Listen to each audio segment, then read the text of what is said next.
What up, cappers, gamblers, punters, hustlers, low baggers? Happy Friday, September 24th to all of you. Thank you for watching Betting with the Bag right here on Pub Sports Radio. We stayed hot, man.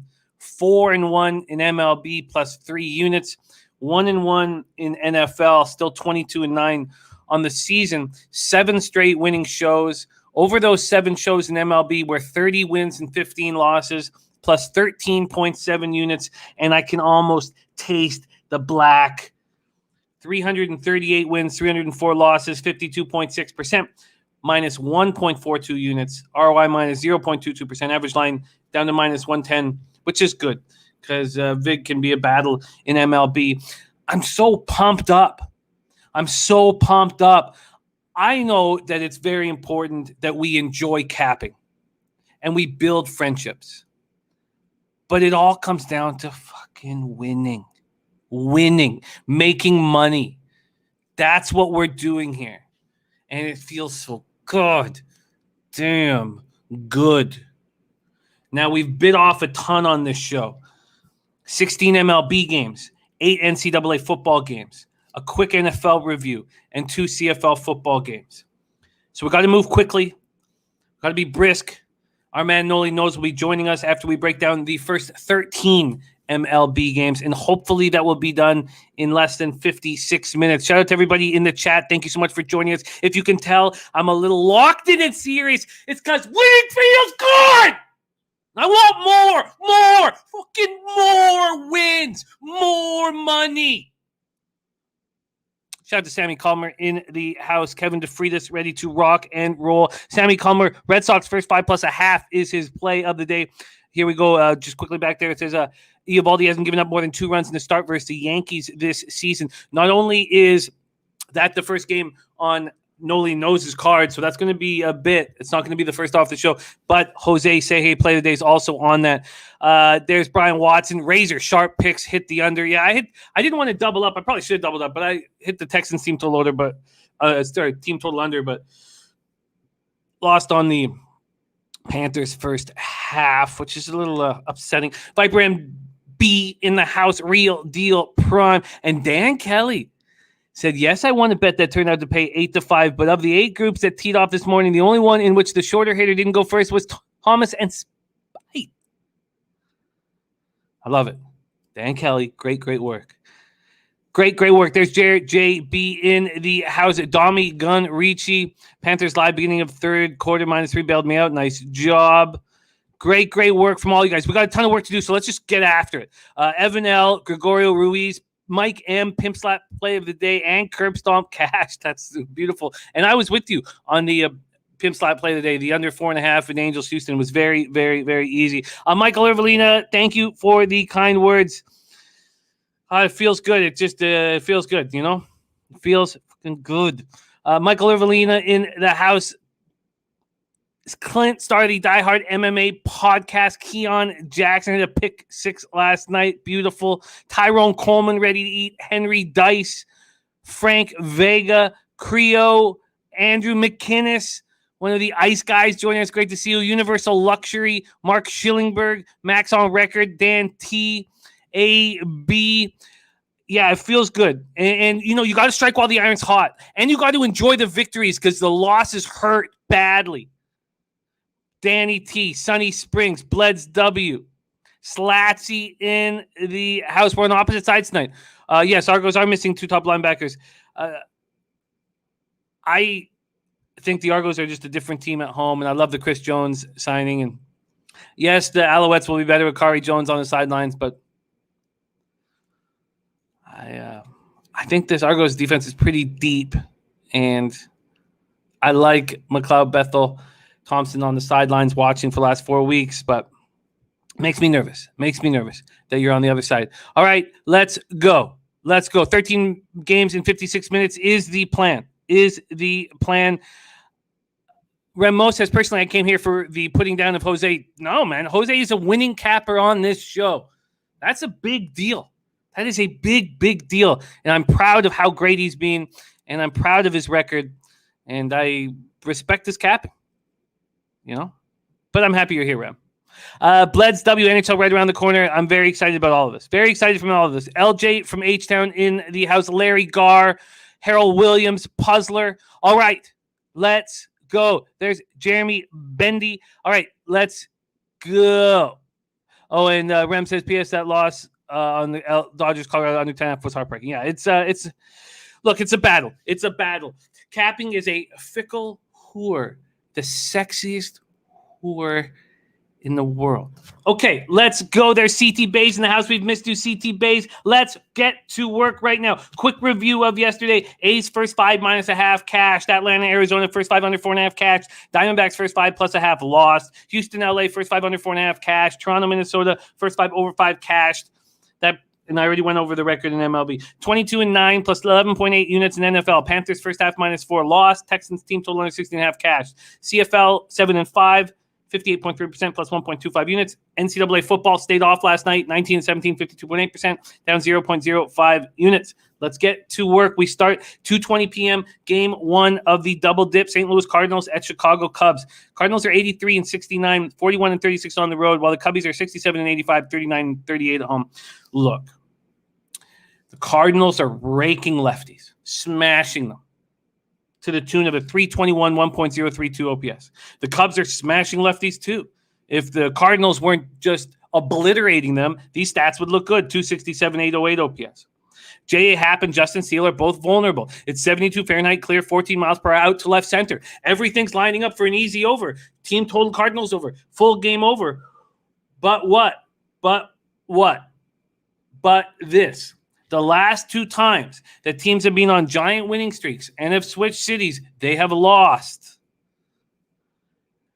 The Cardinals just played a very intense series against the Milwaukee Brewers. Now they head over to Wrigley, and now they still need to win, but against a team that's struggling. Also, when you go to the cash flow in this spot, you have 1,097 tickets in. Okay, it's coming back. So people started hammering. The first 780 tickets, there was big bets placed on the under. Why? Why would big bets have been placed on the under? Now, I knew that the cash would be coming in on the over. Bleds W says Cardinals full game over 9. The 8.5 was staring at me. TJ says, you know where I am in this game, except the Cardinals. They switched to Milwaukee and won. Yes, they did. You're right, because that was what? At 7 games winning streak. You're right. You're absolutely right. And now what? Is that 11? Or were they at 8? 8 and 11? Harold Williams says, let down city, folks. I got cold feet. I got cold feet in this spot. Let's break it down a little more. J.A. Happ, not trustworthy. 4 innings, 4 hits, 3 earned runs, 1 walk, 2 Ks, and 8-7 win at home versus the Padres, which should allow the Cubs to get some runs, which should allow us to get to the over. This over was sitting at 8.5 at minus 115. It's now 8.5 at minus 125. And I didn't bet it. 12 straight, says Schillenberg and Billy Pilgrim. 12 straight. I didn't bet it. It just, maybe this is so easy. And maybe this is a huge mistake, not just adding cash to my pocket. But something just didn't feel right. Something just didn't feel right. Real Deal Prime, great to see you. So Justin Steele, 4 innings, 2 hits, 2 earned runs, solo shots, 4 walks, 4 Ks, 6-4 loss at the Brewers last out. He's been bad at home. 2-2, 5.11 ERA, 255 opponent's batting average. Look, everything is pointing to an over here. And I guess what's starting to happen to me is when everything just seems too simple, I get nervous. Let's pull out the baseball data next up here and see what we have. Against Happ, they're hitting 310, 848 OPS. Against Justin Steele, the Cards have never seen Justin Steele. Thank you, Lucky Power. Sweaty Butcher in the house. Nick Allegretti. Great to see you, Nick. So then we move over to the market move. So it was 9s, heavily juiced. but it opened at 9 as a pick'em. So the first 15 minutes this was available. The first 45 minutes was available. The under got hammered. In 1 hour, the under didn't move to 8.5. It stayed at 9 because clearly Pinnacle didn't want bets on the under. And it went from minus 106 to minus 140, 34 cents. And I had to ask myself, why? And Dommy Gunn says, keep it simple. Cards team total over. Look, that looked so easy. That was 4.5. Let's see what it is now. 4.5. It's still 4.5 at minus 120. It is a doubleheader, 7 innings. Zachary says, are the lineups out yet? Let's check that out right now. So, look. I could clearly be leaving money on the table. But I just can't help but notice. No, we do not have confirmed lineups yet. And TJ says gift.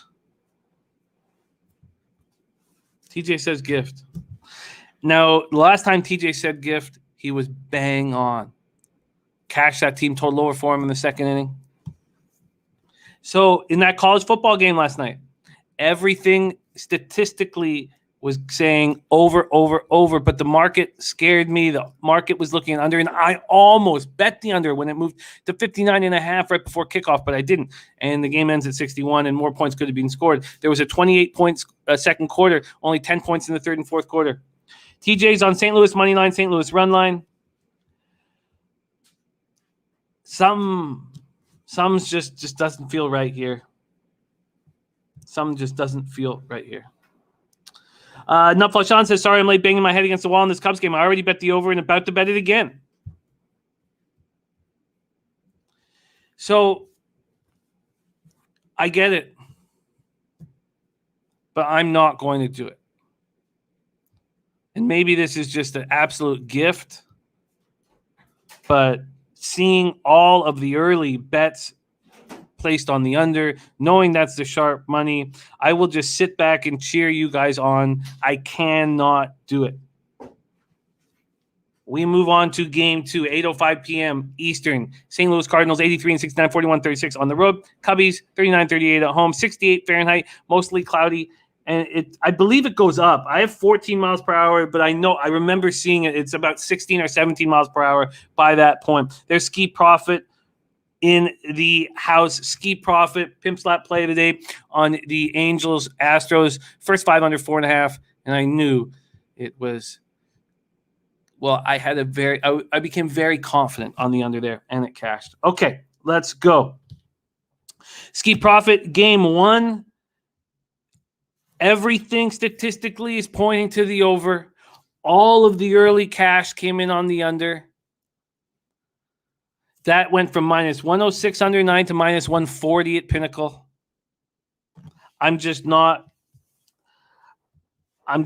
going to do it. Simple. I'm just not going to do it. The community of new knowledge says, I like the Cubs with the upset. Cincy St. Louis still battling for the playoffs. Michael O'Brien, that was a big Giants comeback, and it was you guys just came so close to cashing, and it was a flip of a coin situation, so you'll catch those a lot. Okay, and Real Deal Prime says Flaherty pitches 1 or 2 innings max in game 2. Flaherty versus Davies, he went 2 innings in his last start, 4-3 loss at home. And Mike M says, I think Steele can steal game 1. And Davies pukes in his nuts in game 2. Okay, so let's go with Davies. Flaherty's splits are really good, both home and road. And now we know from Real Deal Prime that he will only be going 1 or 2 innings. Harold, if I don't read out the splits, I don't feel like they're relevant. I go over every single pitcher's splits, and if I don't read them out, I just don't think they're an issue. Cashman 19 says, let's fucking go. Cards again today. Ride the hot hand. I will not be doing that. Okay. So, Davies on the other side, 6-11, 5.49 ERA, 1.56 whip, 146 innings, 112 K, 73 walks, 24 home runs. Shlomi says, pick a side, Cards or Cubs. Look, there's a reason why. Look at that. That's crazy. How could the Cards only be minus 140 and one? That's just nuts. That's crazy. They've won 12 straight games and they're playing one of the worst teams in the league and they're minus 140. You know, it's just ass nuts. Why would they be offering that? There's so much action tonight. There's so many opportunities, and I'll be happy to cheer you guys on. Okay, and Ralph Bryan says Haps 1-5 against the Cubs. We did not go into that, or did we? Sorry, did we do the baseball data? Yes, we did. We did go over the baseball data. Yeah, 310, 848 OPS versus those 4 Cubbies in the line. Okay, let's move on to this second game here, 8:05 p.m. Eastern, the Davies spot. So he's been bad at home all year. 4-7, 5.99 ERA, 281 opponent's batting average. On the road, 2-4, 4.83 ERA, 267 opponent's batting average. It'll be interesting to see what kind of lineup the Cards throw out there in these two games. Cards versus righties, 241, 715 OPS, and Cubs are smashing righties, hitting them much harder than the Cards. Much harder than the Cards. Let's check out the baseball data for this spot, game 2 here. And look, if the Cubs win game 1, I don't even know if there's going to be value on the Cards if you're only getting an inning or 2 out of Flaherty. And you'll have to see if the market shows that, because they're just 7 for 38 against Flaherty. Against Davies, 326 with a 947 OPS. Kwang Young Kim listed as the primary St. Louis pitcher in game 2. Thank you for sharing that, Puzzler. There's Birdie in the house. And Harold says Cubs win game 1, Cards win game 2. So let's move over to the market in game 2. Again, great job for everybody on, especially Dami Gunrichi, on that double dip yesterday. Double headers are tricky. They're tricky. So in game 2, we see minus 168 to minus 175 on the Cards. J.A. Happ is so questionable that you're getting a minus 140 in game 1.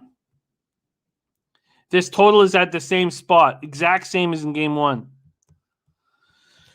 Look, man, I don't want to start my day here. I will watch that first game very closely, and then I will move possibly on game 2.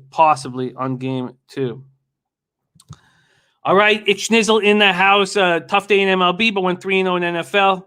We believe in you. For Shizzle, it's Schnizzle in the house. Okay, we move on. That is the double dip, and I apologize, but I just can't walk into what I perceive could be a trap. Look, I see the outline of an Adam's apple, and I'm not going to get any closer. We move on to 7:05 p.m. Eastern. Pittsburgh Pirates at Philadelphia Phillies. Again, we're going to be skipping a couple of these 7 o'clock games because Nolly Knows will be breaking it down with us. Citizens Bank Park in Philadelphia, Pennsylvania. 65 Fahrenheit, clear, 5 miles per hour, sideways across the diamond. Yes, Nolly, Jose has sent that to you, I believe. Okay, Sam Howard, Kyle Gibson. Howard 3-4. It's a bullpen day. 3-4, 5.80 ERA, 1.49 WHIP, 40 and a third, 51 Ks, 29 walks, and 7 home runs. The lefty. And last appearance, 1 inning, no hits, no earned runs, no walks, 2 Ks, and a 6-3 win at the Marlins. Kyle Gibson has not been good with the Phillies. This is his numbers with the Phillies. 4-5, 4.76 ERA, 1.33 WHIP, 58 and 2/3, 47 Ks, 19 walks, and 6 home runs. Okay, here we go. Matty Ice, Taint Play of the Day is in. And Birdie saying Ravens may have COVID issues as well. I have not bet the Lions yet because I'm hoping to get a bigger line. And I guess, Birdie, you're saying that I should probably pull the trigger right now. That's a lot for me to digest here. Let me just pop in the college football game. Nolly and I will be going over it. And the Taint Play today is in UNLV, Fresno State, under 59.5. Big shout out to Sweet Taint.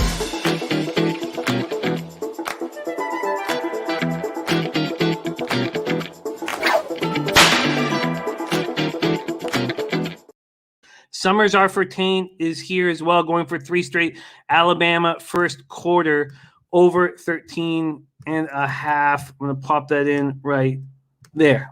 Okay, let's get back to work here in this spot. Pirates, Phillies. So Gibson hasn't been good, but he was better in his last start. It was his first quality start, and I'm not entirely sure when, but at least 4 or 5 starts. 6 2/3, 7 hits, 3 earned runs, 1 homer, 1 walk, 9 Ks, and 3-2 loss of the Mets. Pirates versus righties last 30 days, 243, 701 OPS. Phillies versus lefties, 244, 714 OPS. And Roto has Miguel Yajur as the expected primary pitcher. Very interesting. Okay. Yes, George. Look, we put all the statistics. We are transparent and honest with all of them. So we have Taint's play of the day record that includes those 2 losses. And look, I know that this is going to say 60% at some point in this calendar in 2021. It's going to say 60% under Taint because I've worked with them for years. So we're not pretending anything. We don't play pretend. Okay, so let's go back to Gibson here up against Sam Howard. All right, let's take a look at the market in this spot. Gibson, Howard. Philadelphia opening up at minus 230. They're now at minus 216. Why did it say I don't have an opener? Let me just... Okay, I'm not sure why it says there's no opener from Pinnacle, but it's now minus 216. So I don't know what it opened at. Sitting at minus 216 right now. This total opened up at 9 and is now at 8.5. Let's move over to the baseball data in this spot. Sorry, up here. Okay, move back here. We go. Sam Howard has seen just 3 Philly batters. They're 1 for 4 against him. And against Gibson, 292 with a 713 OPS.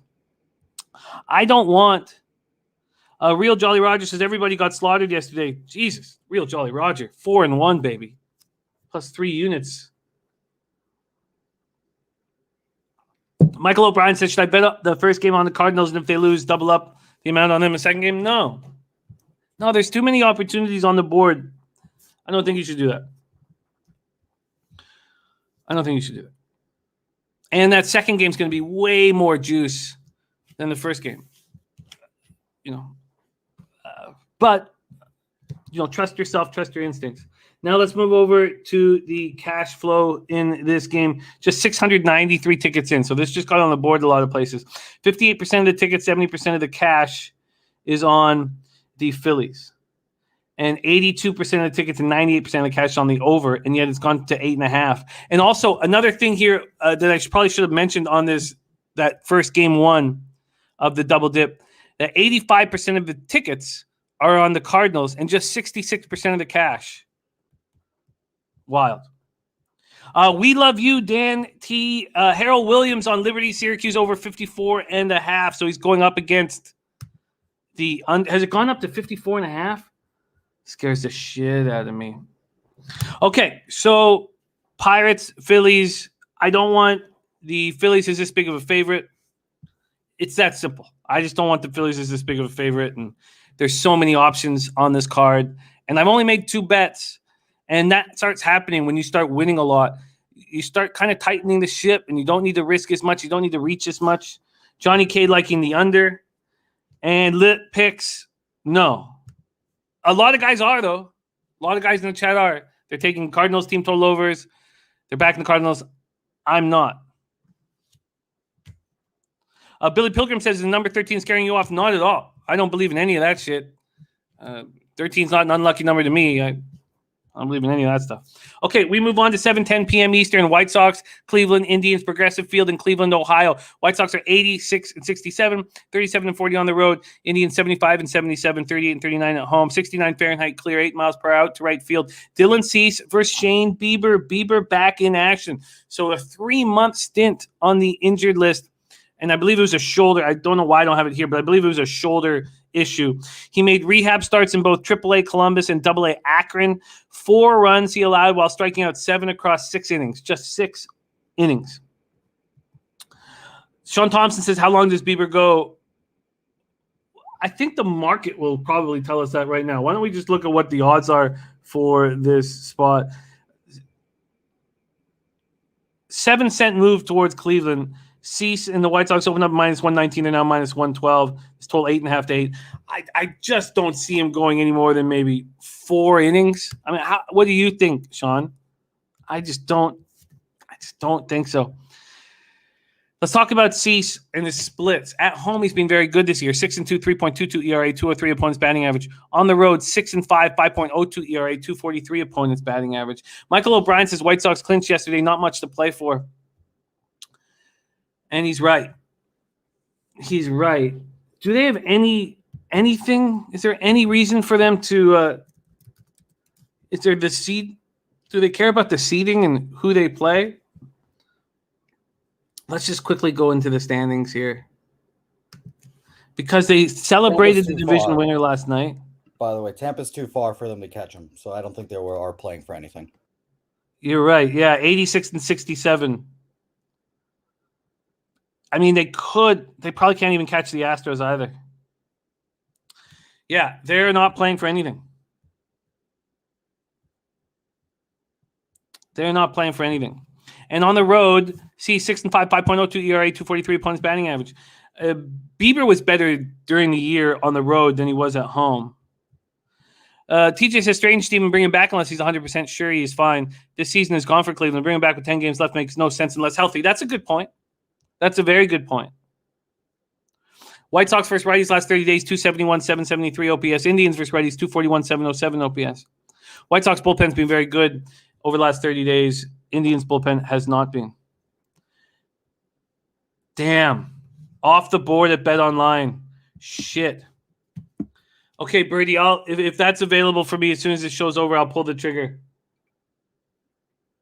Wow. God damn.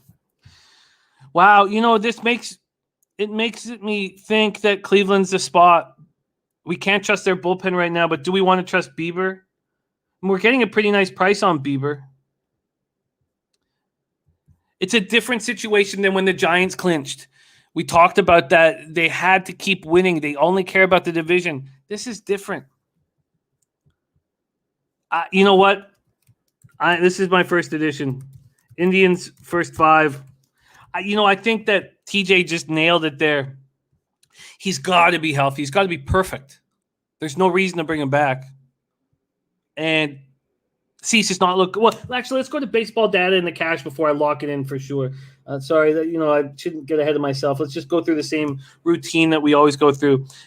Against Cease, they're hitting 333, the 1.049 OPS.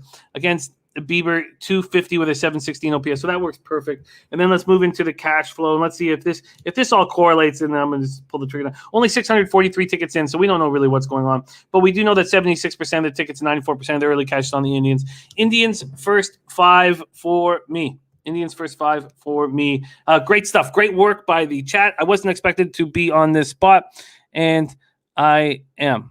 Okay, let's move on. Next up, 7:10 p.m. Eastern, Miami Marlins at Tampa Bay Rays. It's a bullpen day for the Rays. They got 36-year-old David Robertson on the bump. Tropicana Field, St. Petersburg, Florida. Cabrera 0-2, 5.31 ERA, 1.62 WHIP, 20 in the third, 16 Ks, 13 walks, and 5 home runs. I will be speaking quickly. We need to get through these games. Slat says, yeah, plus 8.5 and minus 110 right now on Bet365.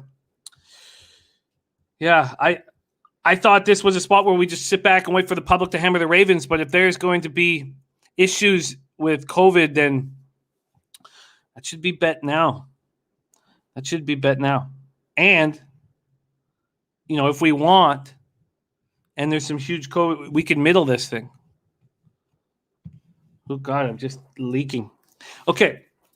Marlins versus righties, 235, 681 OPS. Rays versus righties, 229, 717 OPS. Neither team hitting righties over the last 30 days. And the Marlins bullpen's been much better than the Rays bullpen of late. So they signed David Robertson, 36-year-old David Robertson, and I love the signing. I love it. The guy's just been there and done that.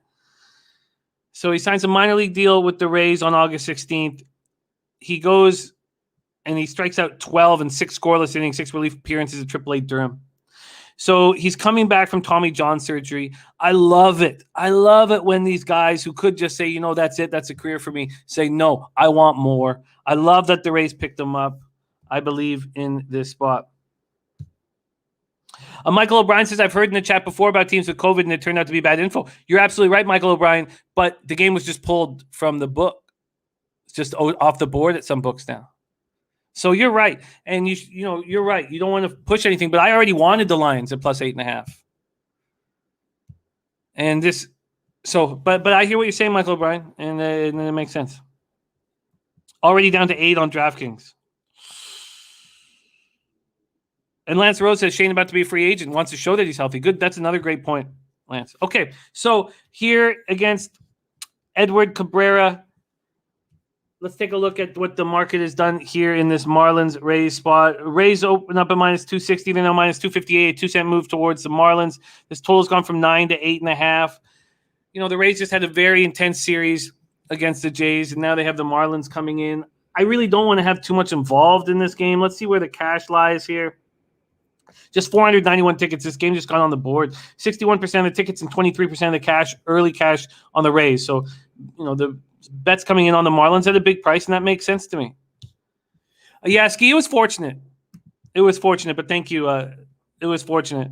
I am on the Mariners today, and I waited a little too long just because there's so much prep work that had to be done last night and this morning. So I did take the Mariners on the -1 line. And, Mark Lathrop has told me the Mariners are going to win out, by the way, as well. Okay, so you know what?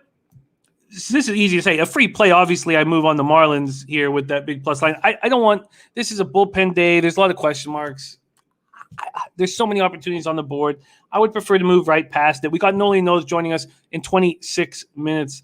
Okay, we move on to 8:10 p.m. Eastern, New York Mets and Milwaukee Brewers. We're at American Family Field in Milwaukee, Wisconsin. These Metropolitans, 73-79, 29-46 on the road. Brew Crew, 91-62, 42-36 at home. We have light rain in the forecast, so the roof will be closed. Tyler Megal on the hill, 3-5, 4.57 ERA, 1.29 WHIP, 80 2/3, 91 Ks, 22 walks, 16 home runs. He's been good this year, and the Mets have needed him with the injuries to their rotation.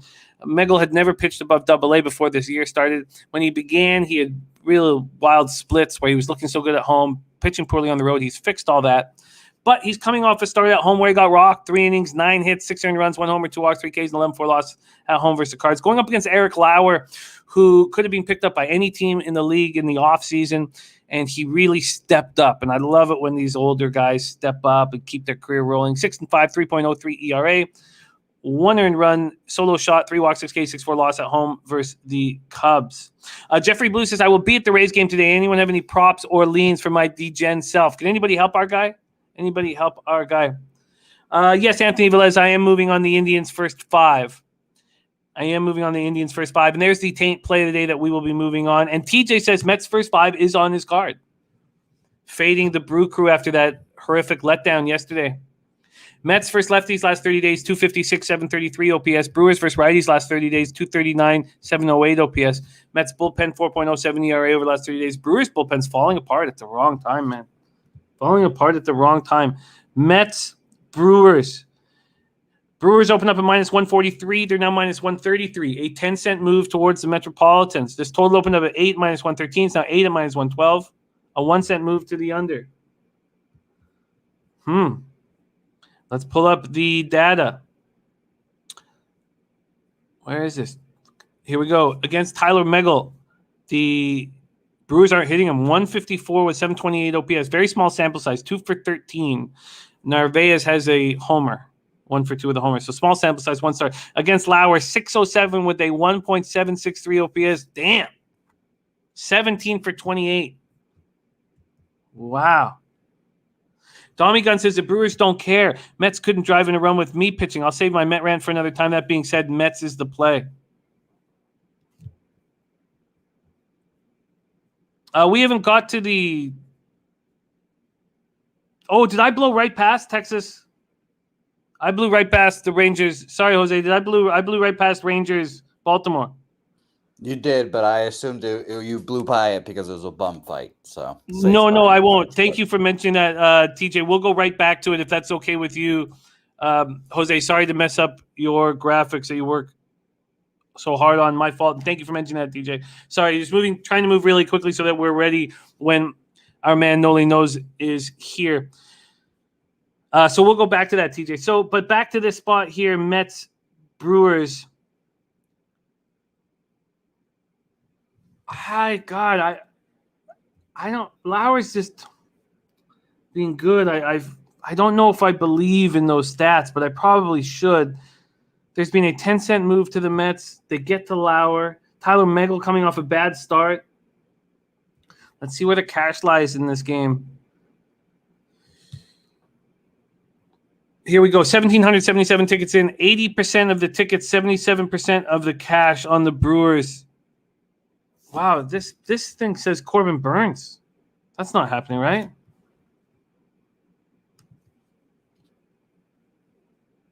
It says Lauer here. Let me just make sure I got Lauer here as well. Yeah, Lauer there. Huh. Money coming in on the Brewers and the market moving towards the Mets makes me feel like the Mets are live, doesn't it? But I don't really want to trust the Mets. I guess I can see why it's on TJ's card. I'm going to put it just here as a first 5 Mets with a question mark beside it. TJ says, data says Lauer gets lucky. I believe that data. I was fading Lauer early in the year.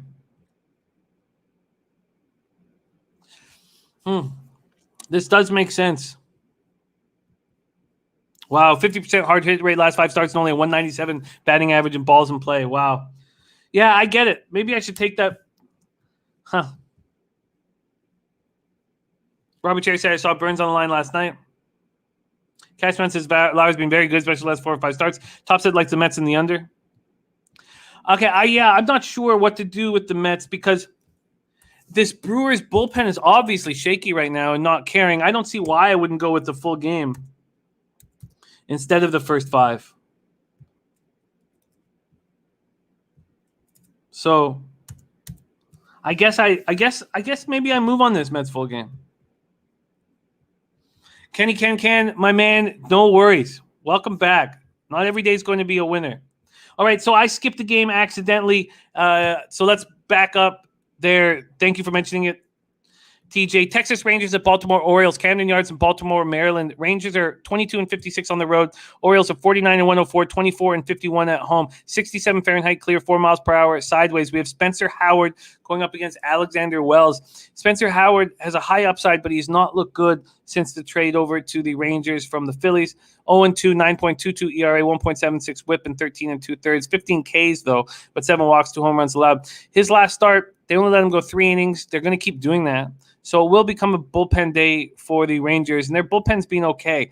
4.08 ERA over the last 30 days, but Ski Profit pointed out that their bullpen had been very bad over the last 15 days, and in that Rangers-Yankees spot, I only took the first 5 under, waited to get the 5, and that ended up being a push. Kevin Riley in the house. Great to see you, Kev. Christopher Carter doing the team total over 3.5. And Dommy Gunn says, in my opinion, this last week is the time to tighten up on plays. I'll bet no more than 10 games this last run. So Alexander Wells, 1-3, 7.96 ERA, 1.83 whip. You'd think that this might be a get-right spot for Alexander Wells because the Rangers are hitting 202, 574 OPS versus lefties, but all of the early money came in on the Rangers, and that gave me pause. Orioles versus righties, 235, 735 OPS. Let's just do a quick look at the market here. The Rangers opened up minus 106. Oh, I take that back. Sorry, I thought the early money. Maybe I'll have to double-check this. Opens at minus 106 for the Rangers, now minus 104. This total sitting at 9, minus 118 to the over, so a 4-cent move down to the under. If we go to baseball data in this spot, move over here. Sorry, where is it? Alexander Wells. Neither pitcher has seen the opposition. And then we go over to the cash flow in this Orioles spot. 1,374 tickets in. 41% of the tickets, 83% of the cash on the Rangers, and a 2-cent move over to the Orioles. Confusing. 65% of the tickets on the over, 98% of cash on the over. You know, that does make sense to me. But there's been a 4-cent move to the under. And look, there's so much. Tonight's going to be so much fun. You know, with college football, baseball, CFL. Look, I do not want to be flipping back to the Rangers-Orioles game. Print department in the house, what's happening? So we're going to move past this. Hoop says this game's going to go 11-7. I just don't trust the Rangers versus lefties. Okay, so Hoops 590, I like your look, though, going for a big score. I get it. I completely get it. Slick Rick the Ruler joining us. Okay, and Nutflush says, go for the throat. Push, push. There's Deacon Mike ready to get to work with us. Okay, so I skipped that game accidentally. We'll go back into our regular order right now, and Jose has it up. San Francisco Giants at Colorado Rockies. 99-54 are the Giants. 50-28 on the road. Perfect time for Nutflush Allen. Rockies 71-81, 46-29 at home. We're at Coors Field in Denver, Colorado. 77 Fahrenheit, clear, 6 miles per hour, sideways in. Alex Wood versus Peter Lambert. 24-year-old Peter Lambert, second-round pick in 2015, draft out of San Dimas High School in Cali, returning from Tommy John surgery in 2020. He was brought up to the majors too soon. In 2019, he got just destroyed. 3-7, 7.25 ERA, 1.74 WHIP. This year, in 7 rehab starts across 6 innings, and it was across high A, AA, and AAA. He was okay, 3.94 ERA, 19 Ks in 16 innings, 7 walks, 3 home runs. I really believe the chat man, what up? Thank you for joining us.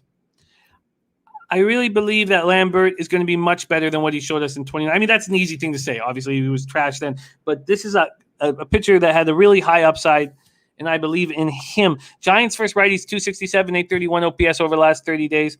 And Michael Evelina says, I went to high school with him. He's a D-back. Okay, Michael.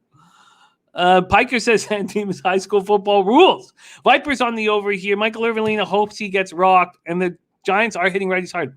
The Rockies versus lefties, 259, 800 OPS. Both bullpens have been quite good lately. Giants bullpen, 2.98 ERA over the last 30 days, while the Rockies bullpen, 3.73 ERA over the last 30 days. We'll move over to the baseball data, although it won't help us with Lambert. And where is it? Here we go. Lambert, Alex Wood. Against Wood, they're hitting 290 with a 742 OPS. Blackman really gets to him, but with no power, 12 for 25. 11 of those 12 hits are singles. Then we have Lambert, 303, 970 OPS, but every team was raking Lambert. Nutflush says, did you get my Giants info? Scroll up. It's on screen now for you. Oh, thank you. Thank you, Jose. Says, last visit to Coors, they put up a 7 spot, a 12 spot, 10 spot, and lineup looks good. Outside of Coors, San Francisco scored 6 or more runs, 12 out of 14 games. Giants team total over 6.5. Whoa. Giants team total over 6.5 here against Lambert, who will have a short leash, I am sure. All right, let's see what's going on here. This total opened up at 12, minus 110 to the over. It's now minus 112 to the over. Wood and the Giants opened up minus 176. They're now minus 186. Kenny Ken says, wind is in from the right field, 7 miles per hour. I have sideways slightly in. Henry Dice says 6.5 is too much. Is it too much at Coors Field is the question. But I hear what you're saying. Certainly, I imagine that Nolly Knows thinking the exact same thing. Let's move over to the cash flow in this giant spot right now. We have just 580 tickets in, so a very tiny sample size, but 85% of the tickets, 92% of the cash is on the Giants, and 57% of the tickets, we don't know the cash yet because it's too small a number. With all that being said, feels like the over could be in play, but the Giants bullpen is just so good, and the Giants need to win this game.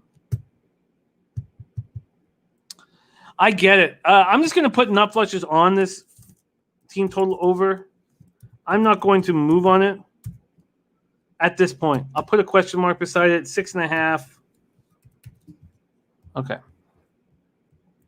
All right, we move on to 8:10 p.m. Eastern. Toronto Blue Jays 85-68, 42-37 on the road at Minnesota Twins 68-85, 35-40 at home. Target Field, Minneapolis, Minnesota. There were so many of you guys on the Twins yesterday, including our special guest yesterday, Hunter Engelhart, and it was just spectacular work by you guys. And it got me on to the first 5 over 5, but it was very shrewd, and I hope it got some people off of their looks on the Toronto Blue Jays.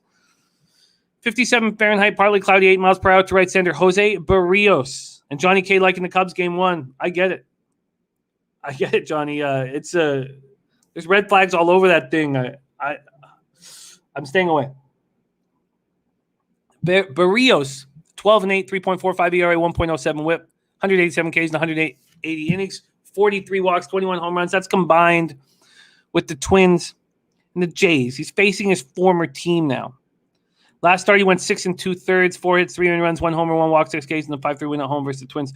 What's he going to do? We're going to learn a lot about Jose Barrios in the spot going up against his team. And Eric Jones says Jays cashed the under last night. Did they? How could they? Oh, Jays team total under probably.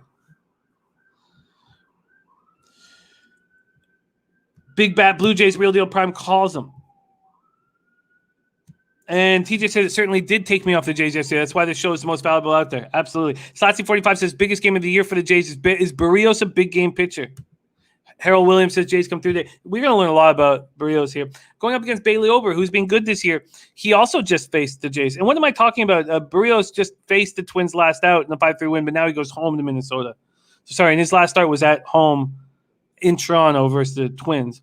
So he faces them again. I bet you that got a lot out of his nervousness out. Joe Chris, what's happening, my man? So Bailey Ober last start, 4 innings, 4 hits, 4 earned runs, 2 homers, 2 walks, 3 Ks, and a 6-2 loss to the Jays. Jays versus righties last 30 days, 268, 822 OPS. Twins versus righties, 234, 734 OPS. Ryan Bottinelli says hanging out till NCAA. Coming up soon. Jays bullpen, 4.10 ERA over the last 30 days. Twins bullpen being so good. This is a very interesting spot. Barrios has 33 at-bats against this lineup. And they're 7 for 33, 212, 636 OPS against them. Bailey Ober, 294, 1.074 OPS against them.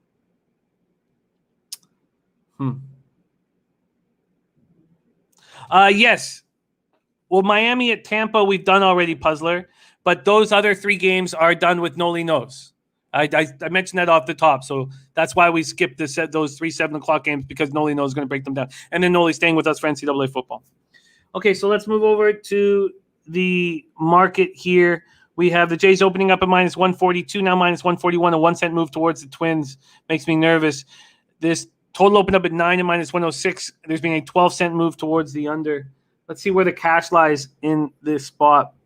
2,093 tickets in. We have 72% of the tickets, 69% of the cash on the Jays, and the market not moving towards them. Then we have 79% of tickets, 94% of the cash on the over. And the market moving towards the under. Confusing. Why would they make the over more appealing, especially after all the runs we saw last game? You know, look, so many opportunities on the card today. I've got questions about this spot, questions about Barrios in this moment, question about how the young Blue Jays will handle this. And I don't want it. At this point, I don't want it. Nut Flush On says, I don't like to take totals that high, but I can't overlook that many runs put up in the last 14 games away from Coors. Possibly a double-up spot here. Wow. And Eric Jones is back in the Twins plus 130. We move on to a bet that I placed, and I was late, and it was a mistake. And it happens around this time of year because there's so much capping that needs to be done and so much work that needs to be done to properly prepare for the show. And so I could have got the Mariners at a much better price. And I didn't, so I took them on the -1 line. I'm on the Mariners. I got them a -1 plus 102, money line -130, run line plus 135, 84 and 69, 42 and 36 on the road. LA Angels 73 and 80, 39 and 40 at home at Angel Stadium in Anaheim, California. 72 Fahrenheit, partly cloudy, 6 miles per hour. Out to center. We have Logan Gilbert going up against Jose Suarez. Let's take a look at this market right away, just because I've already bet it. And I got by far the worst line you could get. When I look at my record, 34 games over 500, and I'm down 1.42 units. I wonder, if I was only using Pinnacle, or if I wasn't dealing with a credit situation that kind of forced my hand towards Bet365, what my record would look like. And it's frustrating because I'm not giving out best lines available, which is what most of the cappers on Twitter do, right? So that they can cut down possible losses. I don't. I just give you what I bet, and it's just so frustrating. Angel Stadium, Anaheim, California, 72 Fahrenheit, partly cloudy, 6 miles out to center. Logan Gilbert's last start was excellent. It was at the Royals. He's had interesting splits this year where he's been worse at home than he's been on the road. And he's coming off a nice start at the Royals. 7 innings, 3 hits, 1 earned run, no homers, 1 walk, 5 Ks. He hit a speed bump. When they brought up Kelenic and Logan Gilbert, these were their young studs. You know, they're pillars of the future. And Gilbert hit a rough spot. Looked good out the gate, hit a rough spot. Now he's pitching well again. I'm backing him here. At home, he's 1-3, 4.91 ERA, 264 points batting average. On the road, 5-2, 4.53 ERA, 223 points batting average. Going up against Jose Suarez, who's a good pitcher. Coming off a 3-1 loss at home to the A's, 5 2/3, 6 hits, 3 earned runs, 1 homer, 2 walks, 3 Ks. The Mariners are raking lefties. They're not hitting righties. Suarez on the year, 3.67 ERA, 1.25 whip.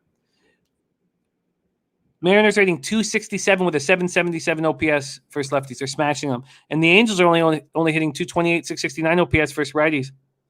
And Suarez also has splits that help us here. On the road, he's been very good. 6-4, 3.18 ERA, 213 opponents batting average. He struggled a bit at home. 1-4, 4.34 ERA, 253 opponents batting average. Mariners bullpen also been so much stronger than the Angels bullpen. So I'm just full game, solely full game. Let's pull up the cash flow and the baseball data here. Baseball data against Gilbert. He's shut this lineup down. They're 3 for 18 with a double against him. Against Suarez, 295, 895 OPS. You know, a lot points here to me. A lot points towards this Mariners team. And I'm just angry that I got the line that I got. There's only 895 tickets in, so you know, we don't really know where it's going to go, but the early cash is all towards the Mariners. 81% of the tickets, but 96% of the cash. So the big bet's going in against them on the Mariners. 40% of tickets on the over, but 87% of cash on the over. Look, I don't want to trust Logan Gilbert. And Real Deal Prime says going to fade Gilbert here. I don't want to trust him, but he looked awesome in his last start against a team in the Royals that were raking. And the Mariners are rolling, and the Angels have given up. And, you know, it's funny you say that, Real Deal Prime, going to fade Gilbert here, because I would personally, this would be one of those spots in Vegas where I'd open up the purse a little bit and make a bigger bet here. I really like this spot on the Mariners. Jerry Beatty said, Jimmy, do you have an opinion on the Blue Jays game? You know, this team is near and dear to my heart, and I don't know what to make of Barrios still. And the Twins are playing free and easy with no pressure. And it makes me nervous. And there's just so much opportunity. Look, if this was a Tuesday and there wasn't all these games available to us, like, you know, football games as well, I might make a move on the Jays. But you saw what happened last night. They lose Gurriel to an injury. We're not sure the extent of it. I mean, he's been fire. I do not want – and again, another thing that's really important is you don't want to be sitting here in any sport. You never want to look at your card and see road favorite after road favorite. Yeah. And Slatsy got Seattle minus 124 at Pinnacle. Okay, we move on. I'm on the Mariners, like the Mariners. We move on to 9:40 p.m. Houston Astros at Oakland Athletics. Astros 91. And Jerry B says, what about the first 5 with Barrios? Jerry, I'll tell you honestly, and I've been trying not to say it out loud because this stuff sits in your subconscious, and your subconscious is an asshole that doubts you all the time. But I have trouble capping pitchers when they've just seen the opponent. Now, it's a pretty simple thing to say is, you can just kind of play the opposite, right? If these two pitchers have a great start, you can expect them to get touched. Now, I took the first 5 over 5 yesterday in the Pineda Matt start. But the reason why I did that was because of all you guys believing in the Twins, and I knew I could get at least 2 runs minimum out of the Jays' first 5. And if you guys really believed in the Twins, then why wouldn't I hit that over, or at least push that over? So it's a tough spot, man. And I also don't want to be a fan. I don't want to sit here and be a fan.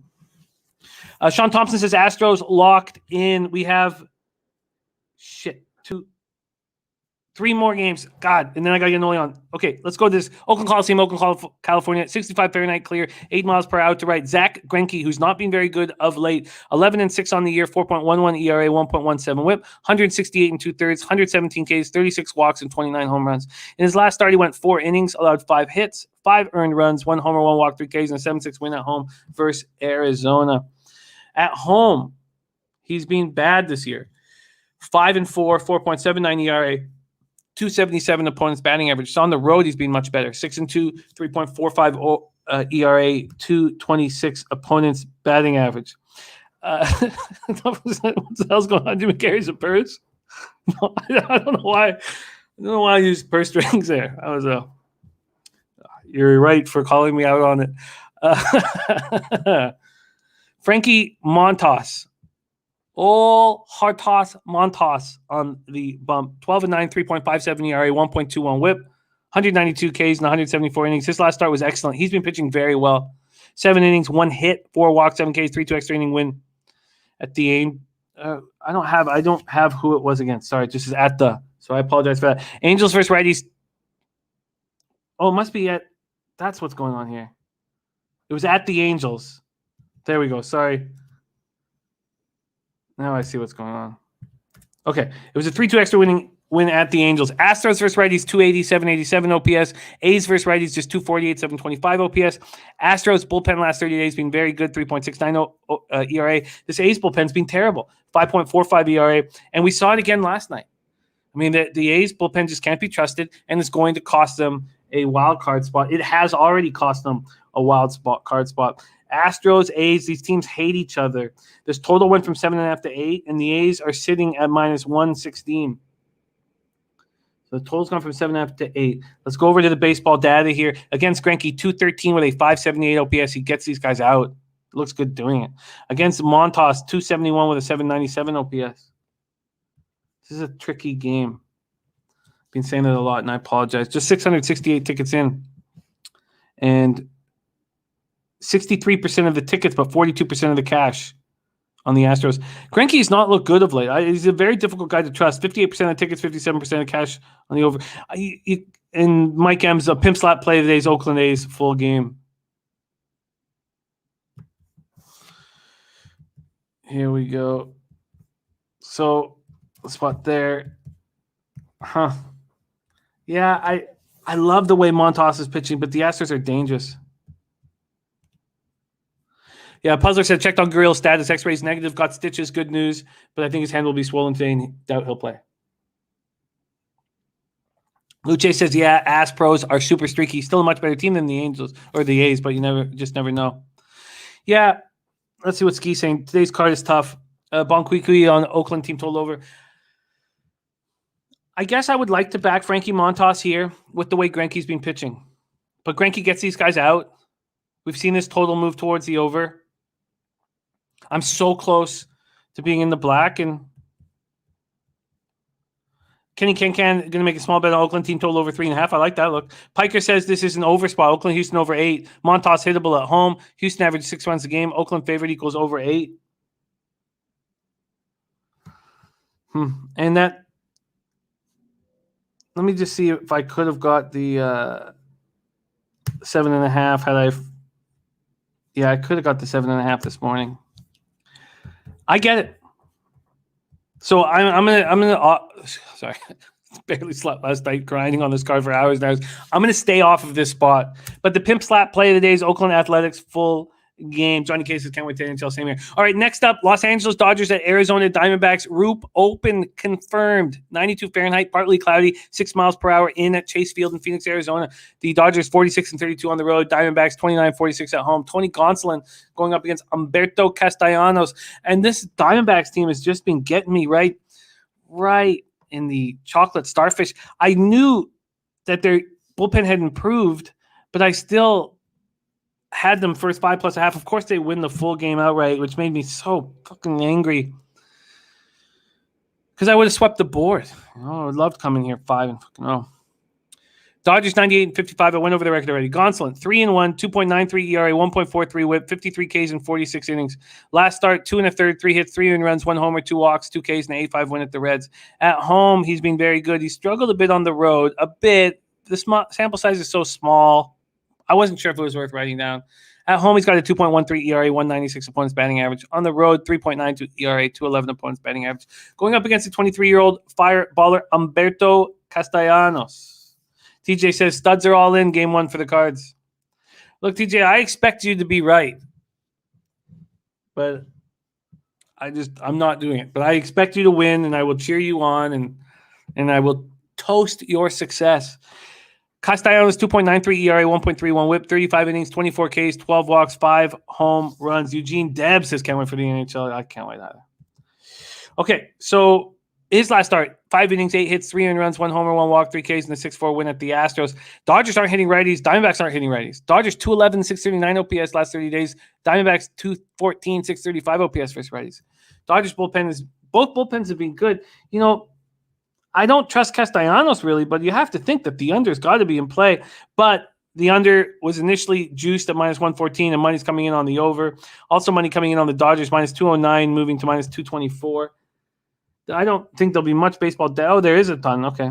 Well, 4 batters have seen Castellanos. They're 2 for 4 against him. And then against Gonsolin, 178 with a 578 OPS.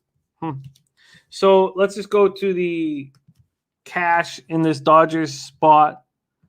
And the line predictor says the Dodgers will go to minus 240.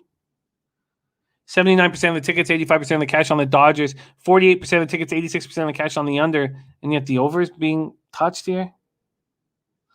Eugene Deb says need to bet under the total for the Kraken. Rez Mob joining us. Great to see you, Rez. TJ says Gonsolin walks keep me away. Yeah. This is, you know, I mean, it would end up being a Diamondbacks better or nothing. But I'm a little surprised that the roof is open. That's could be part of the reason why it's moving towards this over. People finding out that the roof's open. It's a lot of runs for 2 bullpens that are pitching really well and 2 teams that aren't hitting. I mean, I trust the bullpens more than I trust. God, it's just a lot. Daniel Pont says, how can anyone back the D-backs? Well, they won last night. And Michael LeBron says Dodgers scored 22 against. You know, I'm leaning towards an under here. I'm leaning towards an under 10. Let's just look at this one more time. We have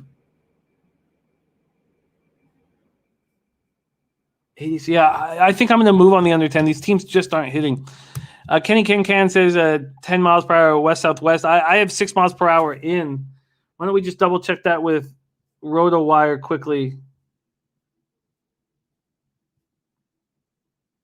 Oh, it's not helping us. Dome Stadium. But I confirm that this roof's open.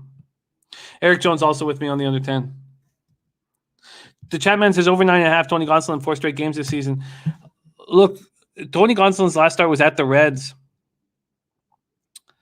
And the Reds hit righties hard. And I know the Reds were going through some tough times, but that's a ballpark asking for action. I want the under 10. You know, I'll ask Nolly about that spot. I'm leaning towards it. I'll put a question mark right there and a asterisk. Okay, so against the Diamondbacks. Okay, thank you, Chapman. Okay, says over 9.5. Tony Gonsolin 4 straight games this season against Diamondbacks. But look at the way they're hitting. They're just not hitting at all right now. Over the last 30 days, neither team's hitting. Okay, and then we have the Braves Padres. I don't even know if they're going to give us a line for this because they opened by finishing off the suspended game. So we've got to see who's going to finish off the suspended game. We're expecting Max Fried to be starting, which would make the Braves a big favorite. We expect Reese Nair to start the second game, but he might start the suspended game. He was the 20th pick out of 2018 draft out of Fordham University. We got so much work to do. Let's not sit here and hum and haw on this Braves Padres game. But Fried coming off a great start at the Giants. He's pitching really well right now. And there, the 24-year-old has nice numbers in AA San Antonio and AAA El Paso, 6-3, 3.57 ERA, 1.15 WHIP. And we know that there's a lot of runs scored in, El Paso, PCL. So,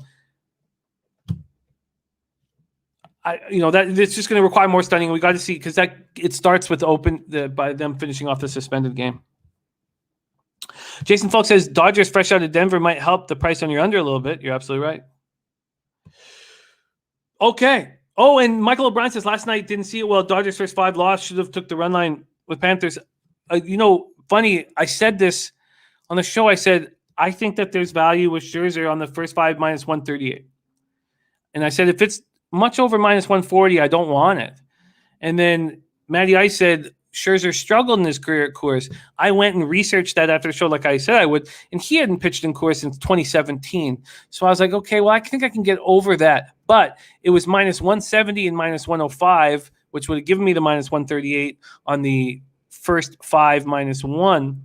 And then when I went to go possibly bet it, it was minus 180 and minus 110, which gave me a minus 144. And I'd kind of drawn the line at minus 140. I've not made a bet over minus 135 all year. And so I let it go, thankfully. Let's roll. Big Smooth.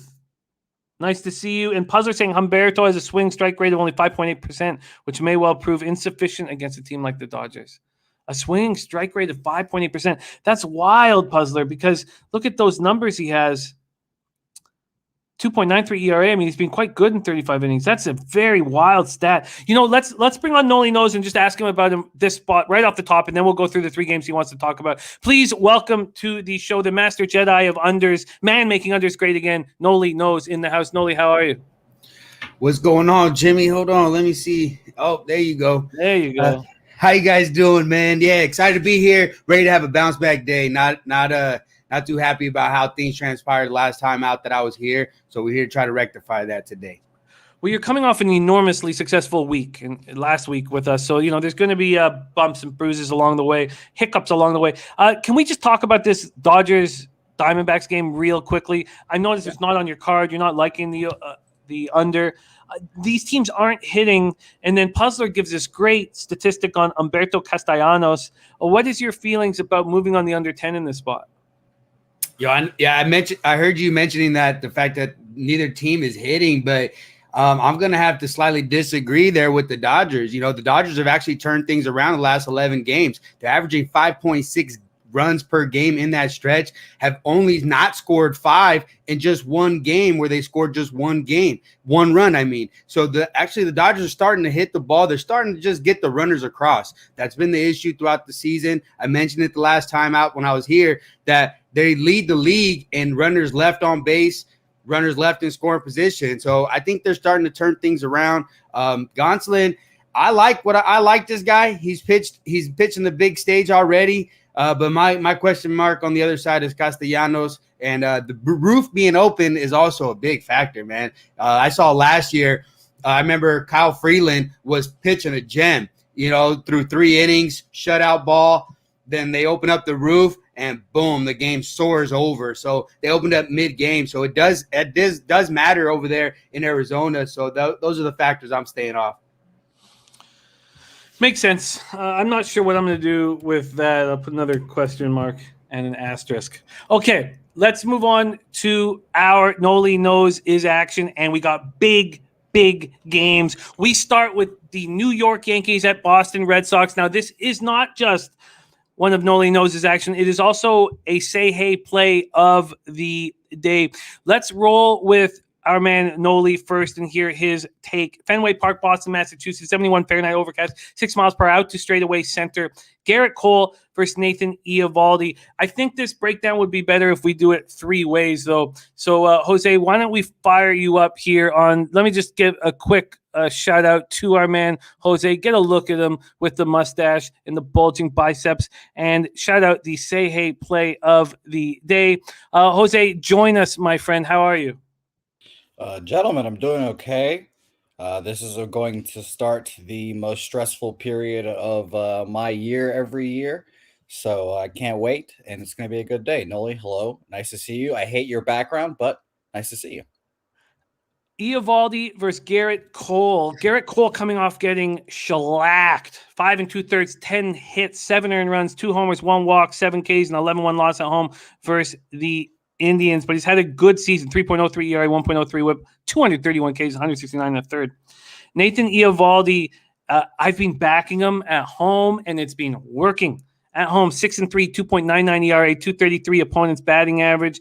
He's coming off 5 innings, 7 hits, 3 earned runs, 1 walk, 8 Ks, and 8-6 win at home versus the Orioles. It wasn't a great start, but he's been good this year. 3.58 ERA, 1.17 whip. Yankees are hitting righties, 241, 786 OPS over the last 30 days, but nothing compared to the way the Red Sox are smashing righties. 283, 889 OPS. Yankees bullpen has been struggling a bit. 4.27 ERA over the last 30. Red Sox bullpen, 3.88 ERA over the last 30.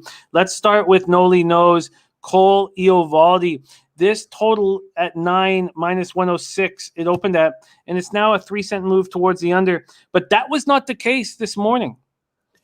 That changed at that changed at 10:10 this morning.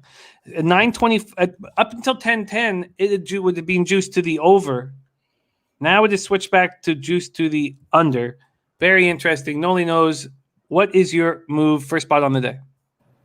Yeah, this is a big game here. I'm excited to be watching it as a fan here. This is a potential wild card preview here. The two teams that are sitting there in the wild card positions right now. And you mentioned that Eovaldi has pitched really well here down the stretch, and specifically against these New York Yankees. In 5 games started here against the Yankees, he's got a 2.01 ERA, just 7 earned runs in a 31.1 innings, 34 strikeouts to just 2 walks. So he's coming out with vengeance against them. Looks really good against them this year. On the other side, you mentioned with Garrett Cole. Yeah, he had a rough start last time, but it's playoff baseball now, and I expect Garrett Cole to step up. We know what he's done. You saw his 2019 numbers. You saw his numbers last year. He comes to play. He mentioned this like battles in war. He mentioned it with one of his teammates. Talk about that. He's seen a lot of these teams already. Those were the battles. Some of the battles were lost. Now it's time to go to war. And so I expect him to really pitch. Maybe he's overstating the situation here, the scenario, but the guy's a big time pitcher and he handles pressure really well. You look at his numbers with bases empty. He allows a 232 batting average, but with runners on, he allows just a 191 batting average. Then with runners in scoring position, allows just a 168. So it just gets better and better. Same thing when you see the lineup season more and more. First time around is a 246. Second time around is a 209. Third time around is a 188. Fourth time is even worse, but he's only seen about 5 or 6 guys. So the Garrett Cole, to me, is a big-time pitcher. I expect him to pitch well. Boone knows how big these games are down the stretch. He says fighting – this is what we want, the two teams fighting for the same thing. You want to be able to fight the same team that's going for it and let go mano a mano is what he said, and fight it out and the way it should be. You got the Dodgers and Giants technically going at it, but they're not going to face each other anymore. So I would like it to be the Dodgers and Giants going against each other like this situation here. But I mentioned it, playoff baseball. I love it. I grabbed the first 5 under 4.5 at minus 105. First 5 under 4.5. Let me just pop this in at minus 105. While I'm setting this up, Jose, say hey, play of the day. Take it away, my man. Well, Jimmy, you know that I love betting against Garrett Cole. And you know that I've had my conspiracy theory about Garrett Cole. He gets off the sticky stuff at the beginning of the year. He sucks, blah, blah, blah. Then Sharpie, our man Sharpie, points us out like randomly in the middle of the year. Hey, his spin rates are back up. He starts dominating again. Okay. All right. So randomly out of the blue in Baltimore, I believe where his injury was, he says he has a hamstring injury. He has a hamstring injury, which keeps him out for no starts. But he gets pulled from the middle of that Baltimore start. It's not a good start for him. I'm going to go ahead and say I think that Garrett Cole knew that he had something peculiar on him. And he said, yeah, I can't, I'm out. Can't pitch this start, whatever. Says, my hamstring's tight. Get me out of there.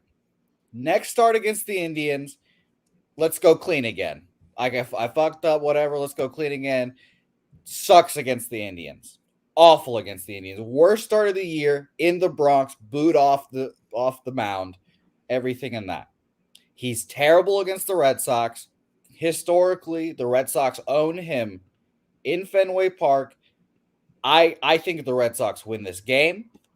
I'm gonna hope that Nolly's under does not cash for Mike's sake, because if he's pitching well, that under is going to hit, because Nathan Eovaldi is good, as I tweet frequently on Twitter. He's going to be their wild card game starter over Chris Sale. I'll tell you guys that right now. He's going to start in the wild card game over Chris Sale. That is a fact. And I think the Red Sox win today pretty, well, I wouldn't say handily, pretty comfortably, but I think the Red Sox win today. I'm going to take their full game money line, make it short and simple. I know everyone in the chat right now. I'm not even looking in the chat right now because I know everyone's like, oh, God, Jose's picking the Red Sox. Of course he is. He would have homer. Would have dumb bitch. Well, I'm taking the Red Sox today. Let me tell you guys, it's the numbers don't lie. 1-2 against the Red Sox, a 5 ERA in 3 games started this year, 16 innings pitched. He's not good against the Red Sox, and he wasn't good last outing. He's a mental midget. He's not good at the baseball, and I will take the Red Sox every fucking time against this Kermit the Frog dumb fuck. Jesus, he's riled up, man. Jose is intense, and I don't believe anybody's called you a dumb bitch, by the way. I call myself that, like I tell everyone. Whatever you guys tell me, I tell myself much worse, so don't worry. Red Sox money line, what's your line? Right now, at our friends at Pinnacle, we've got a plus 105 full game, which is where. Come on. This is like Chris Sale earlier in the week. I told you guys, Chris Sale earlier in the week. Every time it's 6.5 for his strikeout props, we bet it. Every time Garrett Cole pitches against the Red Sox, we bet it. If he has a good start, great. Guess what? His bullpen, that is a vaunted bullpen allegedly, they stink. Aroldis Chapman, remember, guys, he shot a gun at a woman in a parking garage or whatever he did, and he stinks. So everyone on this Yankees team are mental midgets. Giancarlo Stanton, Michael Stanton, 54 plate appearances against the Red Sox, 24 strikeouts. He is blindfolded at the plate against the Red Sox. Blindfolded. I'm not worried about this Yankees team at all. I hope this Yankees team makes the wild card. I do not want to see the Blue Jays in the wild card. Yankees lose tonight. Wow.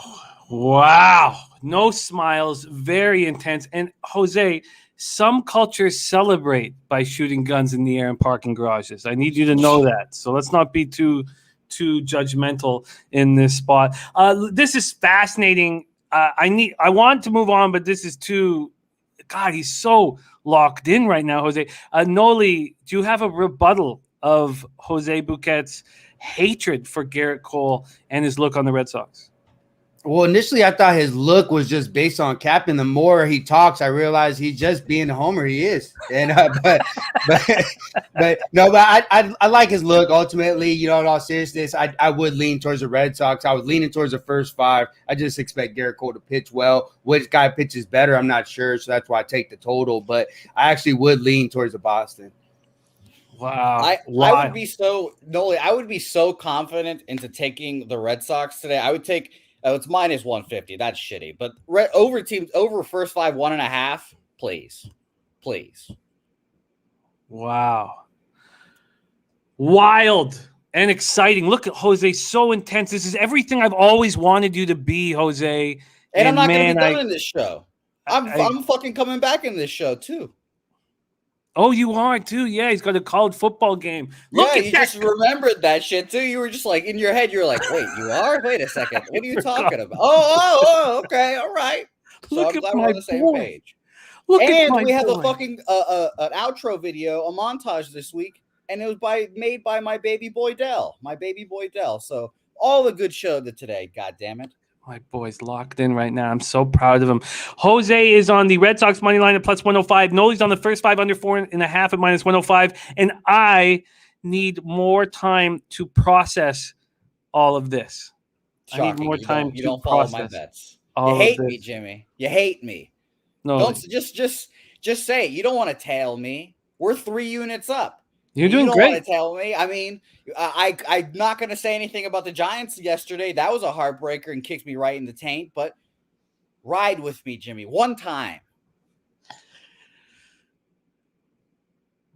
There we go. That was Jose Bouquet Sehe play of the day. Red Sox money line plus 105. Nolly's on the first 5 under 4.5 and minus 105. And I thought that was excellent. That was electric. We move on to 7:10 p.m. Eastern. This is Nolly's next look on the card. Kansas City Royals at Detroit Tigers, Comerica Park in Detroit, Michigan.